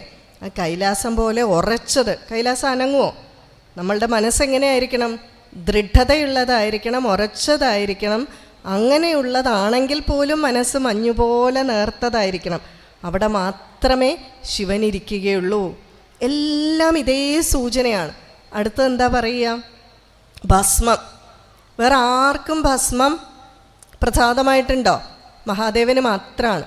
കാരണം എന്താണ്? ശ്രീകൃഷ്ണനാണെങ്കിൽ സ്വധാമത്തിൽ പോയി നമ്മൾ പറയും. ശ്രീരാമനാണെങ്കിൽ സ്വധാമത്തിലേക്ക് പോയി പറഞ്ഞു. നമ്മൾ പറഞ്ഞു മഹാദേവന് ജനനവും മരണവും ഒന്നുമില്ല, എല്ലാ കാലവും നിലനിൽക്കുന്നത്. അപ്പം എന്താണ്? ഈ ഭൂമിയും ലോകങ്ങളും എല്ലാം പോയാലും നിലനിൽക്കുന്ന എന്താണ്? പരമേശ്വരൻ. അതുതന്നെയാണ് കാണിച്ചിരിക്കുന്നത്. ഈ ലോകത്തിലെ സകല വസ്തുക്കൾ എരിഞ്ഞാലും മിച്ചമുള്ളത് ഒരു സാധനമേ ഉള്ളൂ, ചാരം. അതിനെ പിന്നെ കത്തിക്കാൻ പറ്റുമോ? അതാണ് സിംബോളിക്കായിട്ട് കാണിക്കുന്നത്. എന്തിനെ കത്തിച്ച് കളഞ്ഞാലും എന്ത് നശിച്ചാലും മിച്ചം നിൽക്കുന്നത് ചാരാണ്. അത് തന്നെ കാണിക്കുകയാണ്. ഈ ബ്രഹ്മാണ്ടങ്ങളെല്ലാം ഇല്ലാതെയായാലും അവിടെ ഉള്ളത് പിന്നെ എന്താണ്? ആ ഈശ്വരനാണ്, പരമേശ്വരൻ. ഓരോന്നും സൂചനയാണ്, എല്ലാം പറയുന്നില്ല. അതുപോലെ ഓരോ ഭഗവാന്റെ വാഹനം, ആ വാഹനത്തിൻ്റെ ലക്ഷണങ്ങൾ നിങ്ങൾ നോക്കണം. ലക്ഷണം എന്ന് പറഞ്ഞാൽ മനസ്സിലായല്ലോ, സൂചന. ആ സൂചനകൾ, അതിൻ്റെ സ്വഭാവമൊക്കെ നോക്കി ആ ഭഗവാനെ നേടണമെങ്കിൽ ആ സ്വഭാവം ഉണ്ടാക്കിയാൽ മതി. കാളക്കൂറ്റനെ പോലെ ദൃഢതയും അല്ലേ, ഉറച്ച മനസ്ഥിതിയും ഒക്കെ. നന്ദി എങ്ങനെയാണ് നോക്കുക അല്ലേ? നോട്ടം മാറുമോ? നന്ദികേശ മഹാഭാഗ ശിവധ്യാന പരായണ ഗൗരീ ശങ്കര സേവാർത്ഥം. എല്ലാ സമയവും. അതുകൊണ്ടാണ് മഹാദേവൻ്റെ അമ്പലത്തിൽ മാത്രം നമ്മളിങ്ങനെ കുറുകെ കിടക്കരുത്. നന്ദി പുറകിൽ മണ്ഡപത്തിലല്ലേ ഇരിക്കുക. നന്ദിയുടെ ദൃഷ്ടി മാറും. അത്ര ഏകാഗ്ര ബുദ്ധിയോടുകൂടി ഭഗവാനെ തപസ് ചെയ്താലേ ഭഗവാനെ കിട്ടൂ. ഓരോ ഭഗവാന്റെ വാഹനം നോക്കിയാൽ മതി. ആ വാഹനത്തിൻ്റെ സ്വഭാവം ഉണ്ടാക്കിയെടുത്താൽ ഭഗവാനെ കിട്ടും. അപ്പം അതുകൊണ്ട് ആദ്യം തന്നെ മനസ്സിലാക്കുക, നമുക്കിങ്ങനെയുള്ള സ്വരൂപങ്ങൾ വാഹനമായിട്ടും വിഗ്രഹമായിട്ടും ക്ഷേത്രമായിട്ടും കൊടിമരമായിട്ടും ജ്യോതിർലിംഗമായിട്ടും എല്ലാം വെച്ചിരിക്കുന്നത് തത്വത്തെ മനസ്സിലാക്കാൻ. അതായത് മുമ്പ് പറഞ്ഞതുപോലെ നമുക്ക് എല്ലാം ഉപാധിയില്ലാതെ മനസ്സിലാക്കാൻ സാധിക്കില്ല. ഉദാഹരണങ്ങളിലൂടെ പലപ്പോഴും മനസ്സിലാക്കാൻ സാധിക്കും. ഈ ഉദാഹരണങ്ങളിലൂടെ മനസ്സിലാക്കാൻ ഇതുപോലുള്ള ഉപാധികൾ തന്നിരിക്കുന്നു. അത് മനസ്സിലാക്കി വേണം നമ്മൾ ഈ ക്ഷേത്ര ദർശനം ചെയ്യാൻ. ജ്യോതിർലിംഗ ദർശനം കൊണ്ട് മോക്ഷം ലഭിക്കും. ആ മോക്ഷം പോലും കാക്ഷിക്കരുത് എന്ന് പറയും. പക്ഷെ അതിനും അതീതമായിട്ടുള്ള ഒരു അവസ്ഥയിൽ ജ്യോതിർലിംഗ ധ്യാനം നമ്മളെ എത്തിക്കുന്നു പറയും. നിങ്ങൾ കേട്ടിട്ടുണ്ടോ എന്നറിയില്ല, ജ്യോതിർലിംഗ ധ്യാനമുണ്ട്, ജ്യോതിർലിംഗ മെഡിറ്റേഷൻ. ഒരു ദീപത്തിനെ നോക്കിക്കൊണ്ട് മെഡിറ്റേറ്റ് ചെയ്യുന്നതാണ്. അപ്പോൾ അത് ശ്രീരാമൻ്റെ കാര്യത്തിൽ ചോദിച്ചു, എന്തുകൊണ്ട് സ്വയംഭൂലിംഗമല്ലാത്ത ശ്രീരാമൻ പ്രതിഷ്ഠ ചെയ്തത് ജ്യോതിർലിംഗമായി? അപ്പം മഹാപെരിവ ഇതിന് മറുപടി പറയുന്നുണ്ട്, ജ്വാലാമുഖി കണ്ടിട്ടുണ്ടോ? ജ്വാലാമുഖി എന്ന് പറഞ്ഞാൽ ആ തീയുടെ ശക്തിയാണ്. ഈ ജ്വാലാമുഖിയെയാണ് ശ്രീരാമൻ പൂജിച്ചത്. ശരിക്കു പറഞ്ഞാൽ ആ ആത്മചൈതന്യത്തെ ഉണർത്തുകയാണ് ചെയ്തതെന്ന് പറയാം. ആ ജ്യോതി എന്ന് പറഞ്ഞാൽ എന്താണ്? ആത്മജ്യോതിയെ ശ്രീരാമൻ അങ്ങ് ഉണർത്തി. കാരണം വിളക്കിൻ്റെ നാളത്തിൽ ബ്രഹ്മാവിഷ്ണു മഹേശ്വരന്മാരുണ്ടെന്ന് പറയുന്നത് പോലെ ശിവലിംഗത്തിലും ബ്രഹ്മാവിഷ്ണു മഹേശ്വര ചൈതന്യമുണ്ട്. അത് ആ ദീപജ്യോതിയാണ്. ആ ജ്യോതിയെ, ആത്മജ്യോതിയെ തന്നെ ഉണർത്തി ആ ചൈതന്യത്തെയാണ് നിക്ഷേപിച്ചത്. അപ്പം നമ്മൾ ജ്യോതിർലിംഗം എന്ന് പറയുന്നത് സ്വയംഭൂ മാത്രമാണെന്ന് വിചാരിക്കരുത്. ആത്മജ്യോതി, ആത്മതേജസ്സാണ്. അപ്പോൾ അവിടെ ദർശനം ചെയ്യാൻ പോകുമ്പോൾ നമുക്കെന്താ കിട്ടുക? നമ്മളിപ്പോൾ തേപ്പൊട്ടിയുടെ അടുക്കൽ പോയാൽ ചൂട് അനുഭവപ്പെടത്തില്ലേ? അല്ലേ? ചൂടുള്ള ഒരാളുടെ കൈ പിടിച്ചാൽ വരും. അതുപോലെ ഇത്രയും ചൈതന്യമുള്ള വിഗ്രഹത്തിൻ്റെ അടുക്കൽ ചെല്ലുമ്പോൾ ആ വിഗ്രഹത്തിൻ്റെ ചൈതന്യം നമ്മളിലേക്ക് പ്രവഹിക്കും. ഭഗവാൻ എന്തിനാ ആറാട്ടിന് പുറത്തേക്ക് വരുന്നത്? ആ ഭഗവത് ചൈതന്യം ആ ഗ്രാമ അതിർത്തിക്കുള്ളിലല്ലേ ആറാട്ട്. എന്തിനാ? ആ ഗ്രാമത്തിലുള്ള എല്ലാവരിലേക്ക് നമ്മൾ പറയൊക്കെ വെക്കില്ലേ വഴി കൂടെ വരുമ്പോൾ, ആ ചൈതന്യം ഭഗവത് ശരീരം വരുമ്പോൾ ആ നാട്ടിലുള്ള എല്ലാവർക്കും ആ ഭഗവത് ചൈതന്യം കിട്ടാനാണ്. ആറാടുമ്പോൾ നമ്മളും കൂടെ ചാടുമല്ലേ, കുളിക്കും. എന്താ? ഭഗവത് ചൈതന്യം ആ ജലത്തിലേക്ക് നിക്ഷേപിക്കപ്പെടും, അത് നമ്മളിലേക്കും പ്രവേശിക്കും. അപ്പം അതുകൊണ്ട് നമ്മളുടെ ഇതൊന്നും വെറുതെ അബദ്ധജടിലമോ അല്ലെങ്കിൽ അന്ധവിശ്വാസവുമല്ല. യോഗീശ്വരന്മാരും ഋഷീശ്വരന്മാരും അപ്രസക്തമായിട്ടുള്ള ഒന്നും പറഞ്ഞിട്ടില്ല എന്ന് മനസ്സിലാക്കുക. ഒരൊറ്റ ആശയം കൂടി പറഞ്ഞിട്ട് സമാപിപ്പിക്കാം.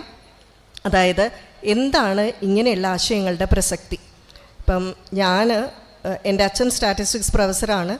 ഞാനും കുറേയൊക്കെ പഠിച്ചിട്ടുണ്ട്. 2 PG ഉണ്ട്, PhD ചെയ്യുന്നുണ്ട്, അങ്ങനെയൊക്കെ ഉണ്ട്, കുറേ സർട്ടിഫിക്കറ്റ്സ് ഒക്കെ ഉണ്ട്.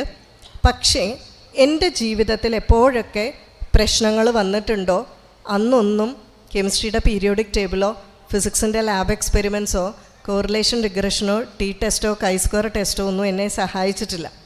സഹായിച്ചത് ഈ പഠനം കൊണ്ട് ജോലി കിട്ടി. സ്റ്റഡി ഫോർ ലൈഫ് ആണ് നമ്മുടെ സിലബസ്, കരിക്കുലം. 24 വർഷമായി വളരെ മോഡേൺ ആയിട്ടുള്ള മാനേജ്മെൻറ്റ് സബ്ജക്റ്റ് പഠിപ്പിക്കുന്ന ടീച്ചറാണ്. ബിസിനസ്സും മാർക്കറ്റും ഷെയറും സ്റ്റോക്കും ഇതൊക്കെയാണ് ഞാൻ പഠിപ്പിക്കുന്നത്. അപ്പോൾ അങ്ങനെയുള്ള ഞാനിത് പറയുകയാണെങ്കിൽ നിങ്ങൾ ആലോചിച്ചോളുക. 24 വർഷമായി ഞാൻ പഠിപ്പിച്ചപ്പോൾ സ്റ്റഡി ഫോർ ലൈഫാന്ന് മനസ്സിലായി. സ്റ്റഡി ഫോർ ലൈഫ് എന്ന് പറഞ്ഞാൽ ഉണ്ണാൻ കാശ് വേണ്ടേ? അപ്പോൾ അതിന് വേണ്ടിയിട്ട് ഉള്ള പഠനമാണ് നടത്തുന്നത്. അത് മോശമാണെന്നല്ല, പക്ഷെ 50-50 വേണമായിരുന്നു. സ്റ്റഡി ഓഫ് ലൈഫില്ല, ജീവിതത്തെ പറ്റിയുള്ള പഠനമില്ല. ഇന്നത്തെ പഠനം എല്ലാം ആകുമെങ്കിൽ ഈയിടെ MBBS കഴിഞ്ഞ പെൺകുട്ടി ആത്മഹത്യ ചെയ്യുമായിരുന്നോ? ഒത്തിരി വിദ്യാഭ്യാസമുള്ള കുട്ടിയല്ലേ, അപ്പോൾ പിന്നെ അത് മതിയായിരുന്നല്ലോ. ജീവിതത്തെ പറ്റിയുള്ള പഠനമില്ല. അത് 10-20 ഓണം കൂടുതലുണ്ടാലേ കിട്ടൂ. നമ്മുടെ മക്കളൊക്കെ പറയും നമ്മൾ 10ാം ക്ലാസ്സും ഗുസ്തിയൊക്കെയാണ്, പക്ഷെ അവർക്ക് മനസ്സിലാകുന്നില്ല ജീവിതത്തെ പറ്റിയുള്ള പഠനം എന്താണ്, ജീവിച്ച് മുന്നോട്ട് പോയാൽ മാത്രമേ കിട്ടൂ എന്നുള്ളത്. അപ്പം അതുകൊണ്ട് ഇത് ജീവിതത്തെ പറ്റിയുള്ള പഠനമാണ്. എനിക്ക് എപ്പോഴൊക്കെ ജീവിതത്തിൽ ബുദ്ധിമുട്ടുകൾ വന്നോ എന്നെ സഹായിച്ചത് എൻ്റെ അച്ഛനമ്മമാരുടെ വാക്കുകൾ, ഗുരുക്കന്മാരുടെ വാക്കുകൾ, ഞാൻ ചെറുപ്പം തൊട്ട് വായിച്ച പുസ്തകങ്ങൾ. എന്നെ പലരും കുഞ്ഞിലേ തൊട്ട്, ഞാനിങ്ങനെ നമ്മൾ കാറൊക്കെ ടേൺ എടുക്കില്ലേ, അങ്ങനെ പെട്ടെന്നൊരു സുപ്രഭാതത്തിൽ ഭഗവത് ചിന്തയിലോട്ട് വന്നയാളല്ല. ജനിച്ച തൊട്ട് എനിക്കിതിനോട് താല്പര്യമുണ്ട്. പക്ഷെ നമ്മളുടെ വിചാരം റിട്ടയർമെൻറ്റിന് ശേഷമാണ് രാമായണമൊക്കെ എടുക്കേണ്ടതെന്നാണ്. ഒരു നല്ല കുടുംബജീവിതം എങ്ങനെ നയിക്കാം, നല്ല രീതിയിൽ നമുക്ക് എങ്ങനെ ജീവിക്കാം എന്നൊക്കെയാണ് ഈ ഗ്രന്ഥങ്ങളിൽ. റിട്ടയർമെൻറ്റിന് ശേഷം പഠിച്ചിട്ട് എന്താ കാര്യം, അല്ലേ? മാത്രമല്ല ആത്മീയതയിൽ മുന്നോട്ട് പോകുമ്പോൾ ഒരു കാര്യം കൂടെ ചിന്തിക്കുക, സമ്പാദിക്കുന്നത് തെറ്റാണെന്ന് വിചാരിക്കാതിരിക്കുക. 55-60 വയസ്സ് വരെ കഷ്ടപ്പെട്ട് സമ്പാദിക്കുക, നല്ലതുപോലെ വൃത്തിയായിട്ട് സുന്ദരികളായിട്ട് സ്ത്രീകൾ നടക്കുക. നമ്മളുടെ ദേവിമാരെ നോക്കിയിട്ടുണ്ട്, എല്ലാവരും നല്ല പട്ടുസാരിയൊക്കെ കൊടുത്ത് ആഭരണമൊക്കെ കൊടുത്ത് എന്ത് ഐശ്വര്യമായിട്ടാണ് ഉള്ളതിൽ കുറവുള്ളത് സരസ്വതി ദേവിയാണ്, വെള്ള പട്ടുസാരിയാണെന്നേ ഉള്ളൂ. അപ്പോൾ എല്ലാവരും ഐശ്വര്യമായിട്ടിരിക്കണം, സമ്പദ് സമൃദ്ധമായിരിക്കണം, മിനിമം 13 സോഴ്സിൽ നിന്ന് സമ്പാദിക്കണം, ധാരാളം സമ്പാദിക്കണം. മക്കളെ ഉണ്ടാക്കി വെച്ചിട്ടുണ്ടെങ്കിൽ അവർക്കായി സമ്പാദിക്കേണ്ടത് നമ്മുടെ ഉത്തരവാദിത്വമാണെന്ന് ശ്രീരാമകൃഷ്ണ പരമഹംസർ പറയുന്നുണ്ട്. അതുകൊണ്ട് ആത്മീയതയിൽ മുന്നോട്ട് പോകുമ്പോൾ നമ്മൾക്ക് നല്ല രീതിയിൽ ജീവിക്കാനുള്ള പാഠമാണത് തരുന്നത്. നന്നായിട്ട് സമ്പാദിക്കുക, ഐശ്വര്യമായിട്ടിരിക്കുക. അതിലൊരു കുറച്ച് ഭാഗം ഇത്ര എന്ന് പറഞ്ഞിട്ടുണ്ട് സാമൂഹ്യ പ്രവർത്തനങ്ങൾക്ക് ഉപയോഗിക്കുക. 55-60 വയസ്സൊക്കെ കഴിയുമ്പോൾ കൂടുതൽ സാമൂഹ്യ പ്രവർത്തനങ്ങൾക്കായിട്ട് ജീവിതം മാറ്റിവെക്കുക. അപ്പോൾ ആത്മീയത എന്ന് പറഞ്ഞാൽ ഭൗതികർക്കായിട്ടുള്ള പഠനമാണ് കൂടുതൽ. നമ്മളുടെ അടിസ്ഥാന ഗ്രന്ഥം എന്ന് പറയുന്നത് വേദമാണ്. പണ്ടൊക്കെ ചോദിച്ചിരുന്നെങ്കിൽ പാടായിരുന്നു, മഹാഭാരത, രാമായണം, ഭഗവത്ഗീത എന്നൊക്കെ പറഞ്ഞേനെ. ഇപ്പം വേദമാണ്. വേദം എന്താണെന്ന് ചോദിച്ചാൽ പൂണൂലിട്ടവർ ചൊല്ലുന്ന എന്തൊക്കെയോ സാധനമാണെന്നാണ്. ഹിന്ദുവിൻ്റെ അടിസ്ഥാന ഗ്രന്ഥം വേദമാണെങ്കിൽ നമുക്കെല്ലാം ഉള്ള ആശയമാണ്, അല്ലേ? നമ്മുടെ അടിസ്ഥാന ഗ്രന്ഥമാകുമോ? അപ്പം അതിൽ 80% കർമ്മകാണ്ഡമാണ്. നമ്മളെപ്പോലെ ഭൗതികതയിൽ ജീവിക്കുന്ന ഗൃഹസ്ഥാശ്രമികൾക്കുള്ള ആശയങ്ങളാണ് വേദത്തിലുള്ളത്. അതേ ആശയമാണ് ഞാനിവിടെ ഇരുന്ന് പറഞ്ഞത്. അപ്പം നമുക്ക് വേദം അറിയില്ല എന്ന് പറഞ്ഞാൽ നാണക്കേടാണ്, നമ്മുടെ അടിസ്ഥാന ഗ്രന്ഥം. അപ്പോൾ ഈ ആശയങ്ങളും ആചാര്യന്മാർ പറയുന്ന എല്ലാ വാക്കുകളും എങ്ങനെ ജീവിക്കണം എന്നുള്ളതും എല്ലാം വേദമാണ്. അതുകൊണ്ട് ഇവിടെ ഇരിക്കുന്ന എല്ലാവർക്കും നമ്മുടെ അടിസ്ഥാന ഗ്രന്ഥം എന്താണെന്നും അറിയാം. അതുകൊണ്ട് ഈ തത്വം മനസ്സിലാക്കി നമുക്ക് അവസാന ശ്വാസം വരെ സനാതനധർമ്മത്തിൽ അധിഷ്ഠിതമായി ജീവിതം നയിക്കാൻ ഭഗവാൻ അനുഗ്രഹിക്കട്ടെ എന്ന് പ്രാർത്ഥിച്ചുകൊണ്ട് പറഞ്ഞ എല്ലാ വാക്കുകളും ഭഗവാന്റെ പാതാരവിന്ദങ്ങളിൽ സമർപ്പിക്കുന്നു. ഇങ്ങനെ ഒരു പ്രൗഢഗംഭീരമായിട്ടുള്ള സദസ്സിൽ നിങ്ങളുടെ ക്ഷമയെ ഞാൻ മനസ്സുകൊണ്ട് നമസ്കരിക്കുന്നു. ഇത്രയും നേരം എന്നോട് എത്ര നേരം വേണേലും സംസാരിച്ചോളാൻ പറഞ്ഞു, പക്ഷേ 8:15 8:30 എന്ന് പറഞ്ഞിരുന്നു. 5 മിനിറ്റ് കൂടുതൽ എടുത്തോന്ന് എനിക്കറിയില്ല. എങ്കിൽ പോലും എല്ലാവർക്കും നന്ദി, നമസ്കാരം. രാമനാഥൻ സാറിന് നമസ്കാരം, ആചാര്യന്മാർക്കും നമസ്കാരം.